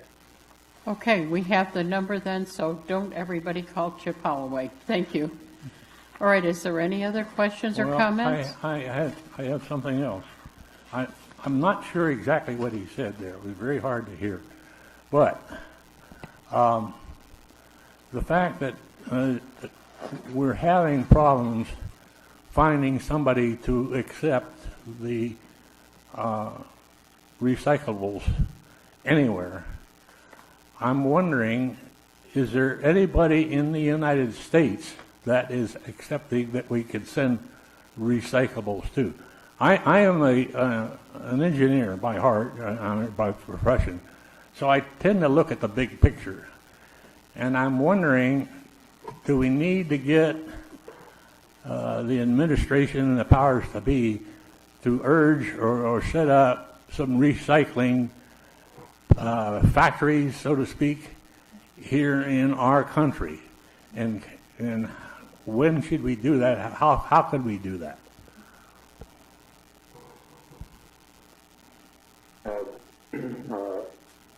Mayor and City Council, again, another great question with regards to the state of the recycling industry. I can tell you on behalf of Waste Management that we are driving towards that goal. In fact, within the last 2 years, we've brought a significant portion of our recycling that was going overseas back home. As the city manager Strand alluded to, we are no longer exporting any of the plastics that we collect domestically. We are no longer exporting those outside the United States, so those are all staying within the United States. We are also partnering with major businesses in the both the packaging industry as well as the paper industry to ensure that we can provide a conduit of recycled materials from our communities like Ridgecrest to their mills and their factories. So it is something that we are very much dedicated to, and I know that from the standpoint of ensuring that we continue to deliver those recycling services, that while residents may find that it's a little more challenging to recycle through a local recycling center, that even through the recycling crisis that we've continued to accept all the major recyclables through our recycling services. So to that extent, the non-CRB containers, the mixed paper, the cardboard, those are all materials that we still have an outlet for, although as City Manager Strand alluded to, it's certainly a little more challenging on the economic side. But to the city's benefit, and I think the environment that we want to continue to push forward with recycling. Okay, thank you, sir. Dave, are you satisfied? Yes, we'll pursue this more. Okay. All right. We have one on the line. Caller, please identify yourself and ask your question or comment. Hello. Please go ahead. Mike Sanat. I'm just curious, and this may help. Has there ever been any consideration given to a bulk collection service? It was very popular in Phoenix, and they would come around with a container and a tractor, and people would put out their large items, couches, refrigerators, etc., and it would all be loaded by the tractor with the big claw, and they'd put it in the trailer and haul it off. And it helped a lot because of, and they'd pick up tree trimmings and things like that too. I think they did it every 6 months, and I don't know if Waste Management could do that, but maybe the city could, and that would be a big popular service, I think. So I don't know. I think Waste Management did it in Kansas City where I lived, because I remember bulk item pickup day happening every so often there, where you could put out, if you had an old appliance, on the curb and they would notify you. You can do that here. I think that would be a great thing to help people keep their places, organized and get rid of some stuff. So I think anyway, it's that might be an idea. Golden opportunity. Josh, is that something that Waste Management could do? It's Mayor, you posed a great question, and I appreciate Councilmember Stevens offering her experience with some of our services in other areas. As a reminder, bulky item pickup is an amenity for all of our residential customers in the city of Ridgecrest. They can request up to 3 bulky item pickups per year at no additional charge. Obviously, we'll continue to provide additional pickups or additional items for a nominal charge beyond that. But it is a scheduled service, so just contact customer service, and they typically schedule it for your next service day. And as was alluded to by the gentleman who spoke earlier, it would consist of most major bulky items, such as appliances and furniture. We'd be more than happy to remove those items from your curbside. Well, it sounds like we already have that service. So we just need to advertise it, like maybe we could do a post on our city website and share it out so that people know, because I see a lot of times people on Facebook saying, hey, I need somebody to do a dump run, and if they're in the city, we could say, you can schedule a bulk item pickup. Bless you. They have what he was describing in Las Vegas, and it's great. They do advertise it call here. in and they'll come and pick it up. So yeah. It's in their newsletters that we send out quarterly, and it's also on the Kern County or the Waste Management website that comes out. And we do keep the newsletters here in the foyer, so it's advertised here as well. Okay. Great. Okay. Well, great. Thank you, Mike. Bye-bye. All right. Thank you, Josh. Is there any other questions or comments on this item? A motion Okay, of approval? Second. Please vote. Pushed it once. There we go. 5 ayes, motion carries. Okay. Thank you all. Thank you, Mr. Mann. We appreciate that. Okay, we are skipping the pulled item number 10, and we are going to the ordinance, number 11. Introduction and first reading of ordinance of the City Council of the City of Ridgecrest, amending portions of the Chapter 106 of the Ridgecrest Municipal Code regarding temporary use of land for labor camps. Heather, if you will address that for us. Good evening, Madam Mayor, members of the council. So tonight I have for you the first reading of an ordinance for a temporary use permit.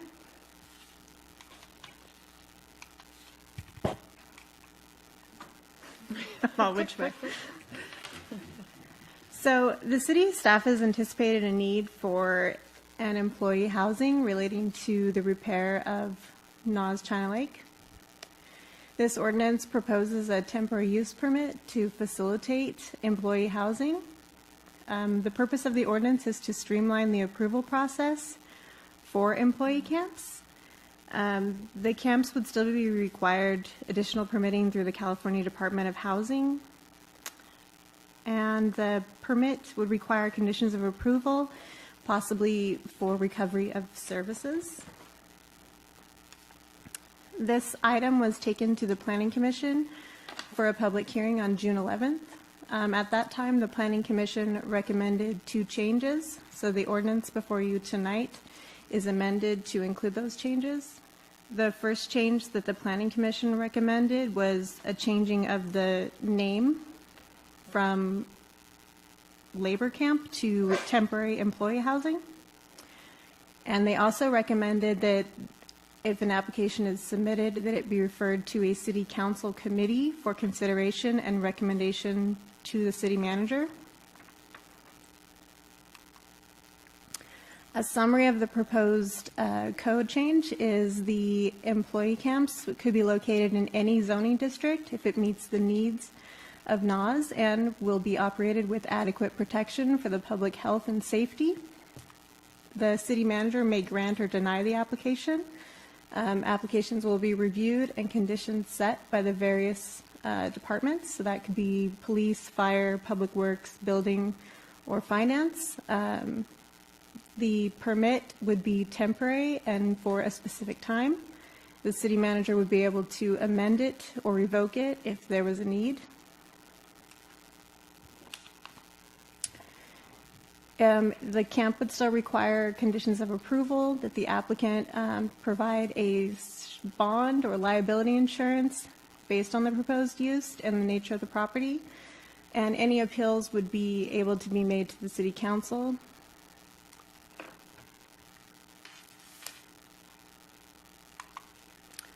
Some of the possible locations that we have discussed would be this one. This is on Bowman and San Bernardino Boulevard, so it's almost out at county line. This one is just north of that site, so again, it's on San Bernardino Boulevard. This is next to the city courtyard. It's 600 West Ridgecrest Boulevard. And this one is along Las Flores and Norma. So staff would recommend that the council approve the ordinance amending portions of Chapter 106 regarding temporary use for employee camps. Staff would also make an additional recommendation in regards to the Planning Commission recommendation. So the Planning Commission recommended that it go to a city council committee before it would go to the city manager for approval, and staff would recommend that the council select a committee in particular, so that it's not just that way. It's determined beforehand what committee it would go to, and I believe we think that infrastructure would be the most appropriate committee. That's it. Comments or questions from City Council? Would you flip back to that last possible location? Right in the middle of town, huh? Mr. Jack? This is Lloyd. He wants to interject. Lloyd, go ahead. Thank you, Madam Mayor. This is Lloyd. I just wanted to clarify that the locations are not before you tonight. They're simply examples or what might be contemplated, but the ordinance is a general ordinance. So it would be the power of the city manager to approve or deny a request, regardless of what the site is. Thank you. Based on the municipal codes, right? He's well, not based just on whether it was an appropriate site. So the city manager would have to take into consideration all of these considerations, such as will the health and safety be protected? Is it appropriate? Can all these concerns be addressed? And then if the city manager denied it and the applicant was unhappy, or if the city manager approved it and a member of the public was aggrieved, it could be appealed to city council. Is there a cost for that appeal? That we would have to look at the fee schedule, the fee resolution, because that would be a general appeal. And my understanding is that when an applicant appeals, it's typically some percentage of its application fee, so it could be high. But if a member of the public appeals in the cities that I have experience with, it's not that high. Is there a reason? So I don't know if staff has the appeal fees available to them. I had a quick question. Why is this decision just being done by the city manager versus like coming through city council like most other things? Is there a reason why it was written that way? I'll let staff answer that one. Yeah, it was written that way to streamline the process. We're assuming that, when the decision's made for these, employee temporary housing camps to be built, there's going to be a short period of time to be able to negotiate, one, between the city's use of the land and when they would need to be built to get people moving for the installation. There's also another reason for this would be if there was any sort of earthquakes in the future that, red tagged a series of homes, we could actually bring in. This would allow us to be able to bring in housing for those who are displaced. But it's more of just a streamlined process. Because we could potentially call a special meeting at any point we needed to if it didn't line up with a city council meeting. I think that's why the planning commission put down to have it go through a city committee. Well, that's why I just feel like though it's easier to call like a special city council meeting than it is sometimes to go through committee meetings, because like we always have time periods like we're infrastructure, because of where it lands in November and December, that we oftentimes don't end up meeting because of Thanksgiving and Christmas. So it just seems like having it be through city council versus the infrastructure committee. Staff believes that, not unless there's another piece of land that was within the city that is better than what the city currently owns. I believe our position is that any land that's approved for these temporary camps will be city land. We'll have a significant amount more control, and if that's the case, then they will come through council via closed session on land negotiations, and you guys can put whatever conditions on that at the time for the land lease or license. So, but not all those locations that were shown were city one. They were city. They're all city, yes. Okay.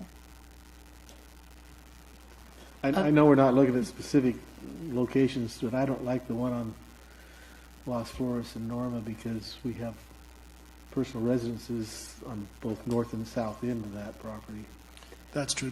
That location was selected. If it ever is considered, it'd be for a much smaller camp, anywhere between 25 and 50 people. Are they considering putting any of these camps in town?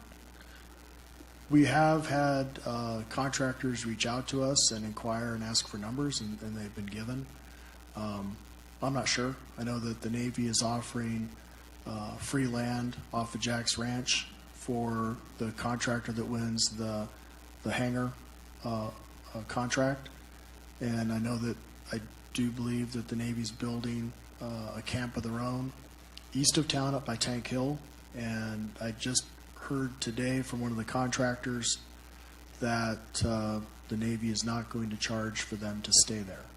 So under that condition, they're more likely not going to build anything within the community, but we have no idea knowing. We just need to be prepared to assist if it should so happen that somebody wants to put one of the camps within town. So Ron, can you straighten me out? Maybe I misunderstood. So the process goes application, committee, you to us in closed session. If it's on city land, which it probably would be. That's 3 steps we're going through here. Well, if they have the initial application, it would go to city staff. We would work on the conditions of approval, and then once we felt we were at the conditions of approval, we would take it to closed session for land negotiation, and then from council, then it would come out and be announced in public, and then we would be able to enter an agreement. When was the infrastructure in there? Oh, I'm sorry. There would be a after council approved the. So it seemed redundant then. Yeah, if the council is going to have to approve it, then I don't. Well, that's really kind of what I'm well, asking all these questions. It seems redundant to go to a committee, not to negate. Right, but I think we also have to plan for that. There may be a piece of private property that may come up, and we have to plan for that. so it'd go to committee. If it wasn't city property, it'd go to committee. Otherwise, it'd come to council. Right, and I have no problem taking it to committee. It's just another step. I mean, I'm saying, like we were talking about, the reason that you have the authority is so we can streamline this process, and then we went ahead and added a couple more layers to make that happen. So I'm not sure if we're streamlining anything. So I was just trying to think it through, break it down, and logically step through it. I don't know, council, what do you? Well, and that's why I Any more asked if it opinions? would be easier just to say, bring it to council rather than bring it to infrastructure. Because if likely it's on a city property, it's coming to council anyways. yeah, but the difference is that when it comes to council on city property, we can work the negotiations for cost in closed session, which would cover most of these other issues anyway. Then we would just, if a decision was made, then we could come out and discuss it. So I think if it's city land, we should be able to, at least get direction from council on, whether or not what we're charging is appropriate, what conditions you want to put on it, because it is a negotiation. So then also to back up, if we believe that they're going to go on the Navy land because it's free, because there was some concerns voiced at the planning commission meeting, and I think we have callers calling in here, about doing these in town. Is there, I guess I'm just trying to fill out what the reason is still with moving forward with this. Because I'm not for sure if that's the case. Okay. I have not been told officially by the Navy. And if it is free and they don't come to us, then we still have a very valuable tool in our code that if we should ever suffer another series of earthquakes or another natural disaster, we're prepared to respond. We're already going to have something on the books. Okay. Kern County has something similar, and so this would give us the ability to respond in that regard too. I suppose going to a committee does give the public more time to have input. But it would only come back to city council if I understand it correctly, is if the committees couldn't agree. Is that correct? No, it was if it was appealed. Because that's what it looked like to me. If it was appealed. Right.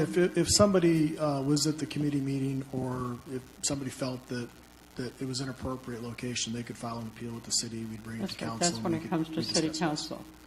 But what is that fee for if the public files an appeal? Do you know offhand? I would recommend that it not be free, because you probably have to have a little bit of skin in the game other than just to have just a meeting, but it would be very nominal. We could come back with a resolution setting it if council agrees to move forward, So right now, we don't have a fee in place, or is that? We do have a fee in place for appeals from the Planning Commission to City Council. And if I'm not mistaken, I believe it's $630. Yeah, that's way too high. Yeah, Yeah. but that's the only appeal fee that I'm aware of that's Right, in because that's generally in the fee schedule. applicant fee appeal price. It's the applicant's of business. Yeah.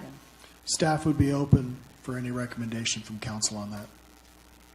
Like, you think like $200, or what are you thinking is appropriate? We could set it at 100. 100? Okay. I mean, that'd be reasonable. We just don't, I don't think we need to have frivolous, appeals just for free. I mean, if you really want to appeal, you should have some sort of, some sort of standing behind it. Okay. Hate to kick it. I know we have a caller waiting, so let's take that call. Sure. Caller, please identify yourself and state your name, and state your question. Caller, please identify yourself and state your question. Hi, good evening, Council. Scott Miller. I don't know what happened for the last 11 minutes, so I'm afraid my questions may have already been asked and answered. When it comes to the temporary employee housing, is it going to be a fenced area? Is it going to be people coming and going? How's that going to work out? That's question number one. If it's already been answered, just tell me it's been answered and I'll look it up later. I didn't, Mr. Miller, I didn't quite hear your question. Could you please repeat that one more time? Of course. I'm sorry. I'll try it this way. When it comes to the employee temporary housing, is it a fenced-off area, or will people be coming and going as they please?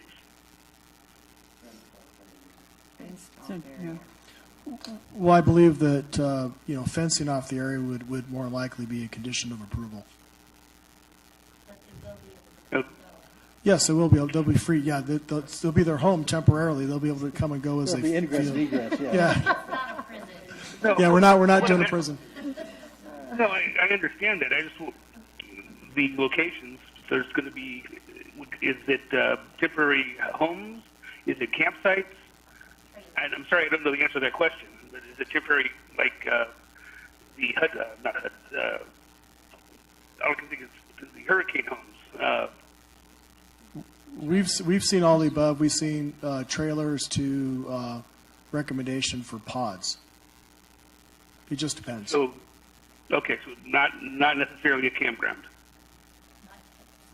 No, not tents. Okay.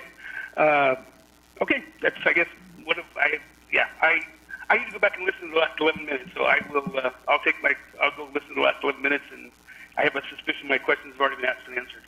Appreciate it. Thank you, guys. Thank you, sir. Dave, are you standing up because you want to speak? Please do so. Yeah, Dave Matthews again. I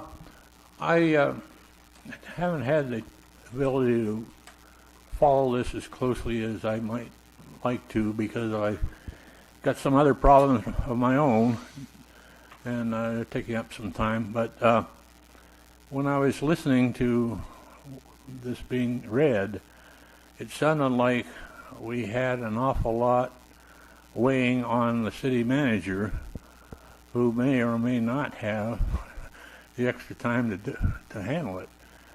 But I know, too, that some of the areas in the community that the possible may be used as possible locations, some people have already voiced some concerns. And I was wondering, based on what I do know from what they've said, I was wondering if it would be possible to require these camps to have their own security guards to police that particular area. Say not necessarily full time, but at least from the hours of sunset to sunrise, at least when we don't have good daylight hours. That would be a suggestion I guess I would like to make. So, That is part of the qualifications of what Mr. Strand and the committee and the council will look at. Okay. Policing authority. All right. Thank you. Is there any other public comment? This is your time to call in now, please. We'll give you another 10 or 15 seconds. Is there any other public comment? Is there any other council comment? Rick, I know you're trying to say something. I just want to mention that the ordinance that's in the actual agenda has been changed and updated to reflect the Planning Commission updates. And we have copies here. And I don't know, Lloyd, if you want to go into any more detail on that, because the public can't see those. But it has been updated. I just wanted that noted. Based on what Heather said. Correct. And then would it have an addition written into this ordinance of the appeal fee, Lloyd? No, the appeal fee would be set by a fee schedule adopted by council by resolution. Okay. Yeah, we could bring that back, I believe, at the second reading. Yeah, we can amend it. And then is there any issue with what was posted is not what's being adopted and what was advertised, or how does that work? No issue there, because first of all, the changes that Heather described are they're just cosmetic. So what we're calling it, instead of calling it labor camps, we're calling it temporary employee housing, which always was part of the definition of it anyway. It was always defined as temporary employee housing. And the addition of the council committee, review by the committee, that doesn't change that it was a sufficient notice given in the published agenda. So that I don't have any concerns about those changes made. My only concern is that when the title of the ordinance is read, if a motion is made, that it be read the correct title. And I think I saw on one of the slides it looked like some words were repeated, like a typo. Just so be careful about the title. That's my only concern. Okay. And then just to clarify, like it says, the temporary employee housing permit may require a surety bond.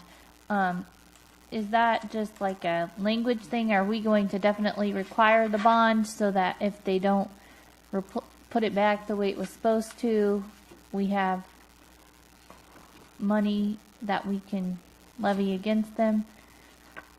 I was just concerned over the word may. So the ordinance empowers the city manager to put that in as a condition of approval, but it does not require him to do it. So the city manager is going to, that's one of the tools in the city manager's toolbox when he judges the length of time, the number of people, all those things will be factored into what the city manager decides should be included as conditions of approval. Is there any reason why that would be a bad thing to always include? I guess, is there a reason why we need to have the word may in there? Can't we just say, if you're putting a temporary employee camp here, that we want to have a bond and liability insurance? The only time I suppose it could, yeah, go ahead. The only thing I think the reason why there would be a may there would be is if it's somebody else's private property. Yeah, if it's on private property.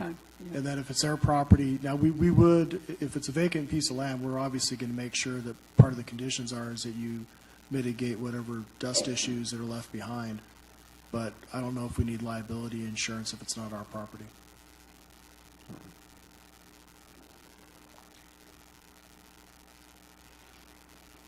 Ready for a motion? Okay, is there any other questions then? Oh, we have a call. Caller?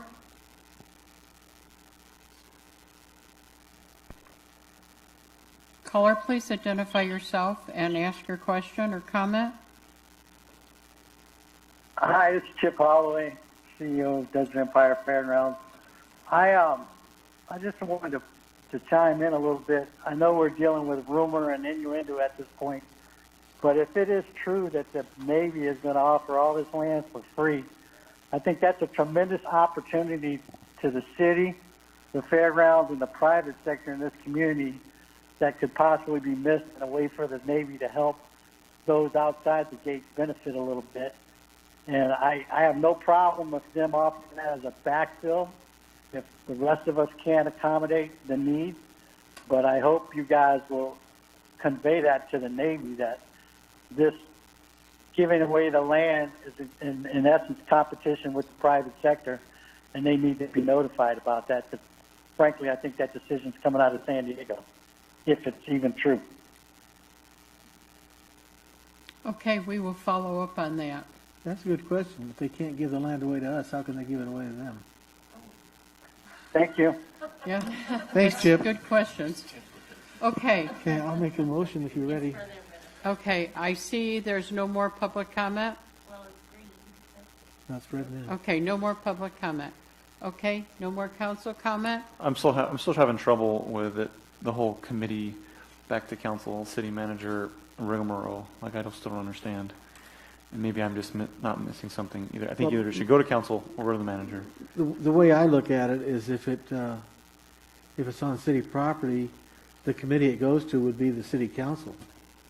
So either way, it has to come to council. You know what I mean? Not either way. Not if it's on someone else's property, it would go through infrastructure committee and Ron. It would not come to council unless someone appealed it. And then even in that case, the committees are just like a suggestion. They make, you know what I mean? It's not a formal. I guess what I'm saying is I think this decision should just come to the council. And maybe you guys can disagree with me, and I'll respect that.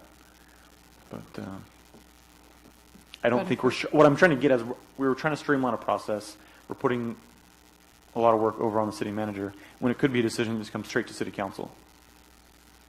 Does that make sense? Well, I understand that, but it's still going to be on the city manager to bring it to council, so I don't see it's going to save him any work by having it come straight to And council. if it was appealed, then who would the appeal go to? City council. City council, appeal would have to go to Right, city but I'm council. saying, like, if city council is approving it, in essence, if he's changing it to say city council approve it, and then it's appealed to city council, you're going to the same.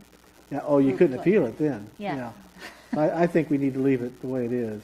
Okay. And then, I had someone ask me, is there ever an instance, like, and Mr. Miller brought it up too, like with the hurricanes, the housing didn't necessarily end up being just used for employees coming in to rebuild. It ended up being used for people who lived, like say it was a significant event and housing for our citizens were destroyed. Is there a reason, are we harming ourselves by calling it temporary employee housing, or would it just be better to call it temporary housing? Let me follow up on that too, because quite frankly, this is temporary housing for the Navy, and the contractors, the bidders, are providing the housing.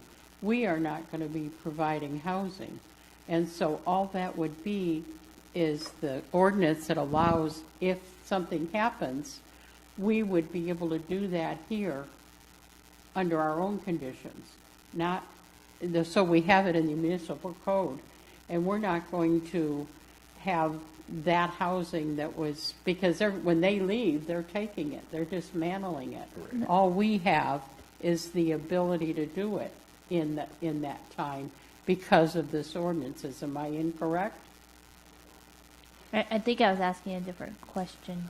Yeah, I think I get your point, Ms. Stevens, is that if we call it a temporary employee housing, what happens in the case when we need temporary housing for displaced residents during a time of emergency? Well, that's something different. You're talking about a FEMA thing there, right? But it would still fall under the same category. Like with the campfire, they actually had to pass emergency ordinances to be able to establish temporary housing for their employees, or not the employees, but for their citizens. Right. I think we want that separate than this. I think you might be able to kill two birds with one stone if you struck the word employee. If I may, this is Lloyd. Go ahead, Madam sir. Mayor. So that's of course a policy decision of City Council, but I would say that we would have to rework this ordinance because this ordinance in the definition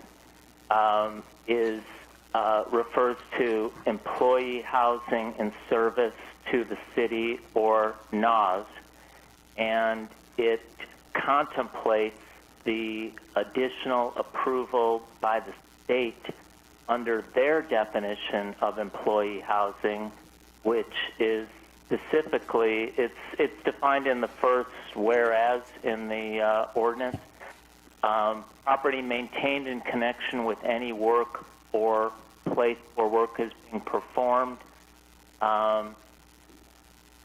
So it's kind of we kind of crafted this to contemplate what the state calls employee housing. What you're describing, I agree that there might be a need for that, but we would probably have to rework some of the provisions in this to broaden it. I want to keep them separate. Yeah, I do too. Okay, but so that's something that we should probably, I mean, if we're saying we're adopting this in case of something like that ever happening, it seems like we should look at adopting a tack on for our own citizens as well. Yeah, we can do that. Okay.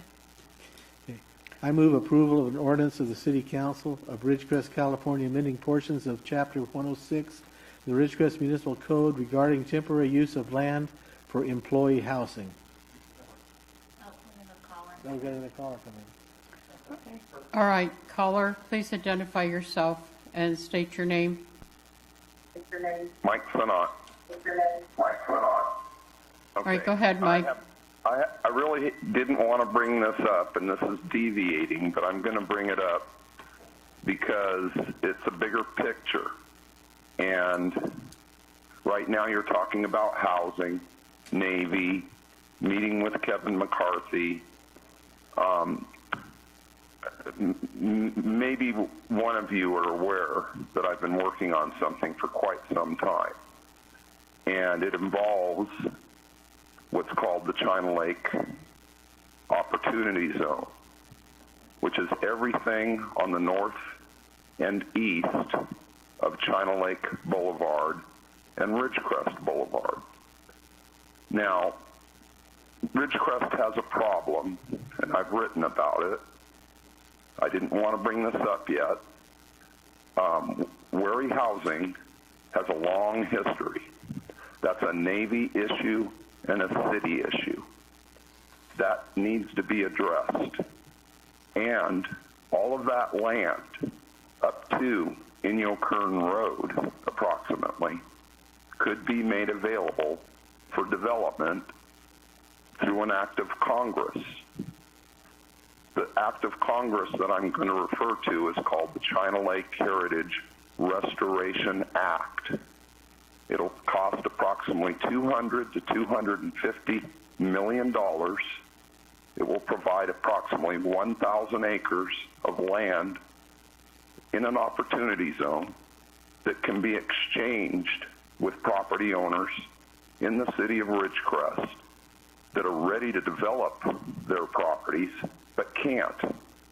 That land could be improved with all the off-site necessary, all the electrical, the streets, the curbs, the gutters, everything, ready to build and ready to trade. But part of it involves the demolition of wary housing. Once you do that, a new entrance into the main gate of China Lake would be located at Richmond Road and Inyo Kern. The parkway would begin where the Daily Independent is and would go south of the football field and connect to Richmond between the solar field and the baseball field. That is about as much as I want to talk about right now. But think about it, because it's going to be proposed. Thank you. Thank you, Mike. All right, so Okay, my motion stands, needs a second. Second. We are going to wait on Daria. Please vote. 5 ayes, motion carries. Next motion. There's one more. There's one more? yeah, The ord-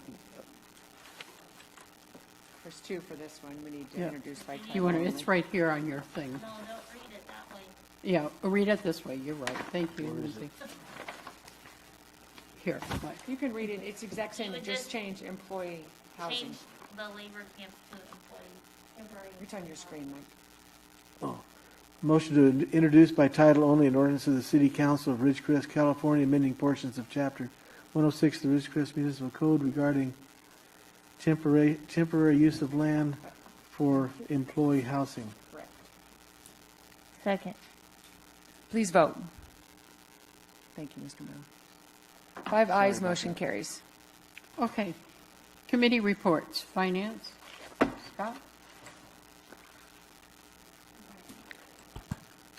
Yes, we met, we discussed the third quarter budget, and I believe that was it. Okay. If, It looks good.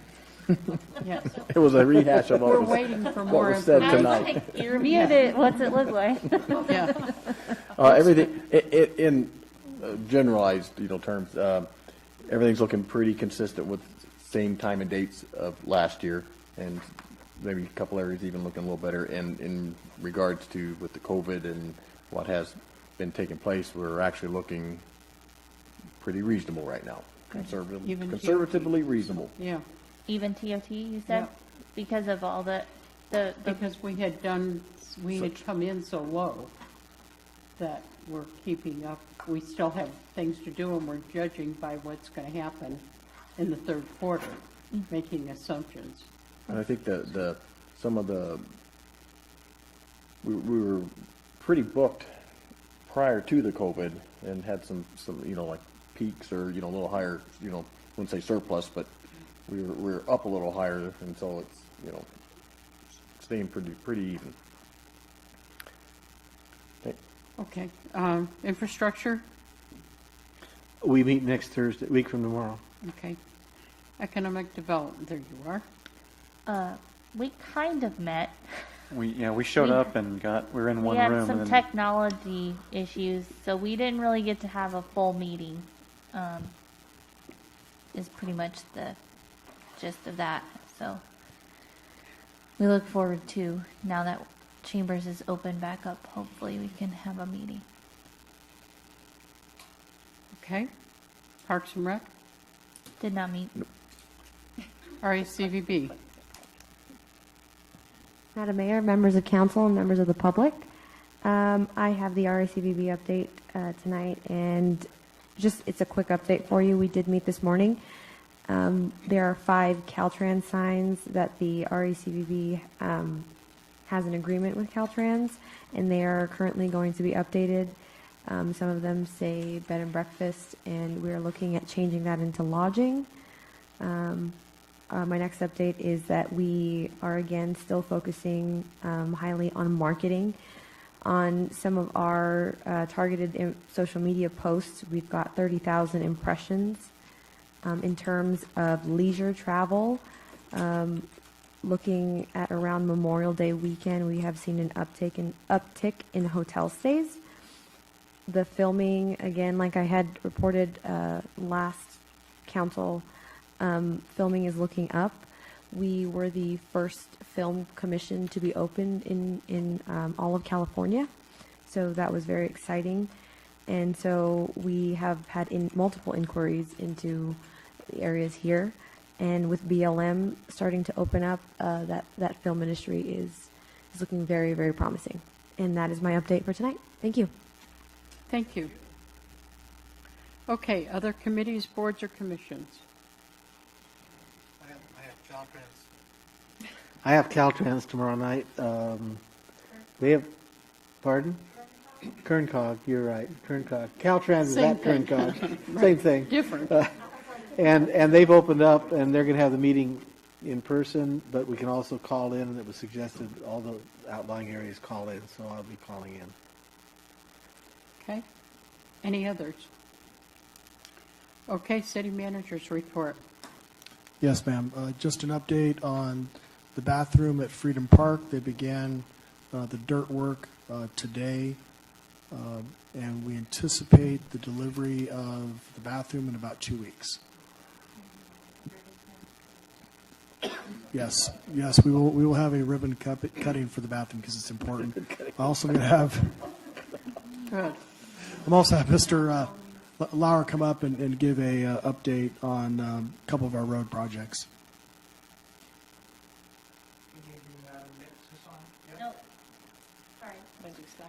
Good evening, Madam Mayor, members of council.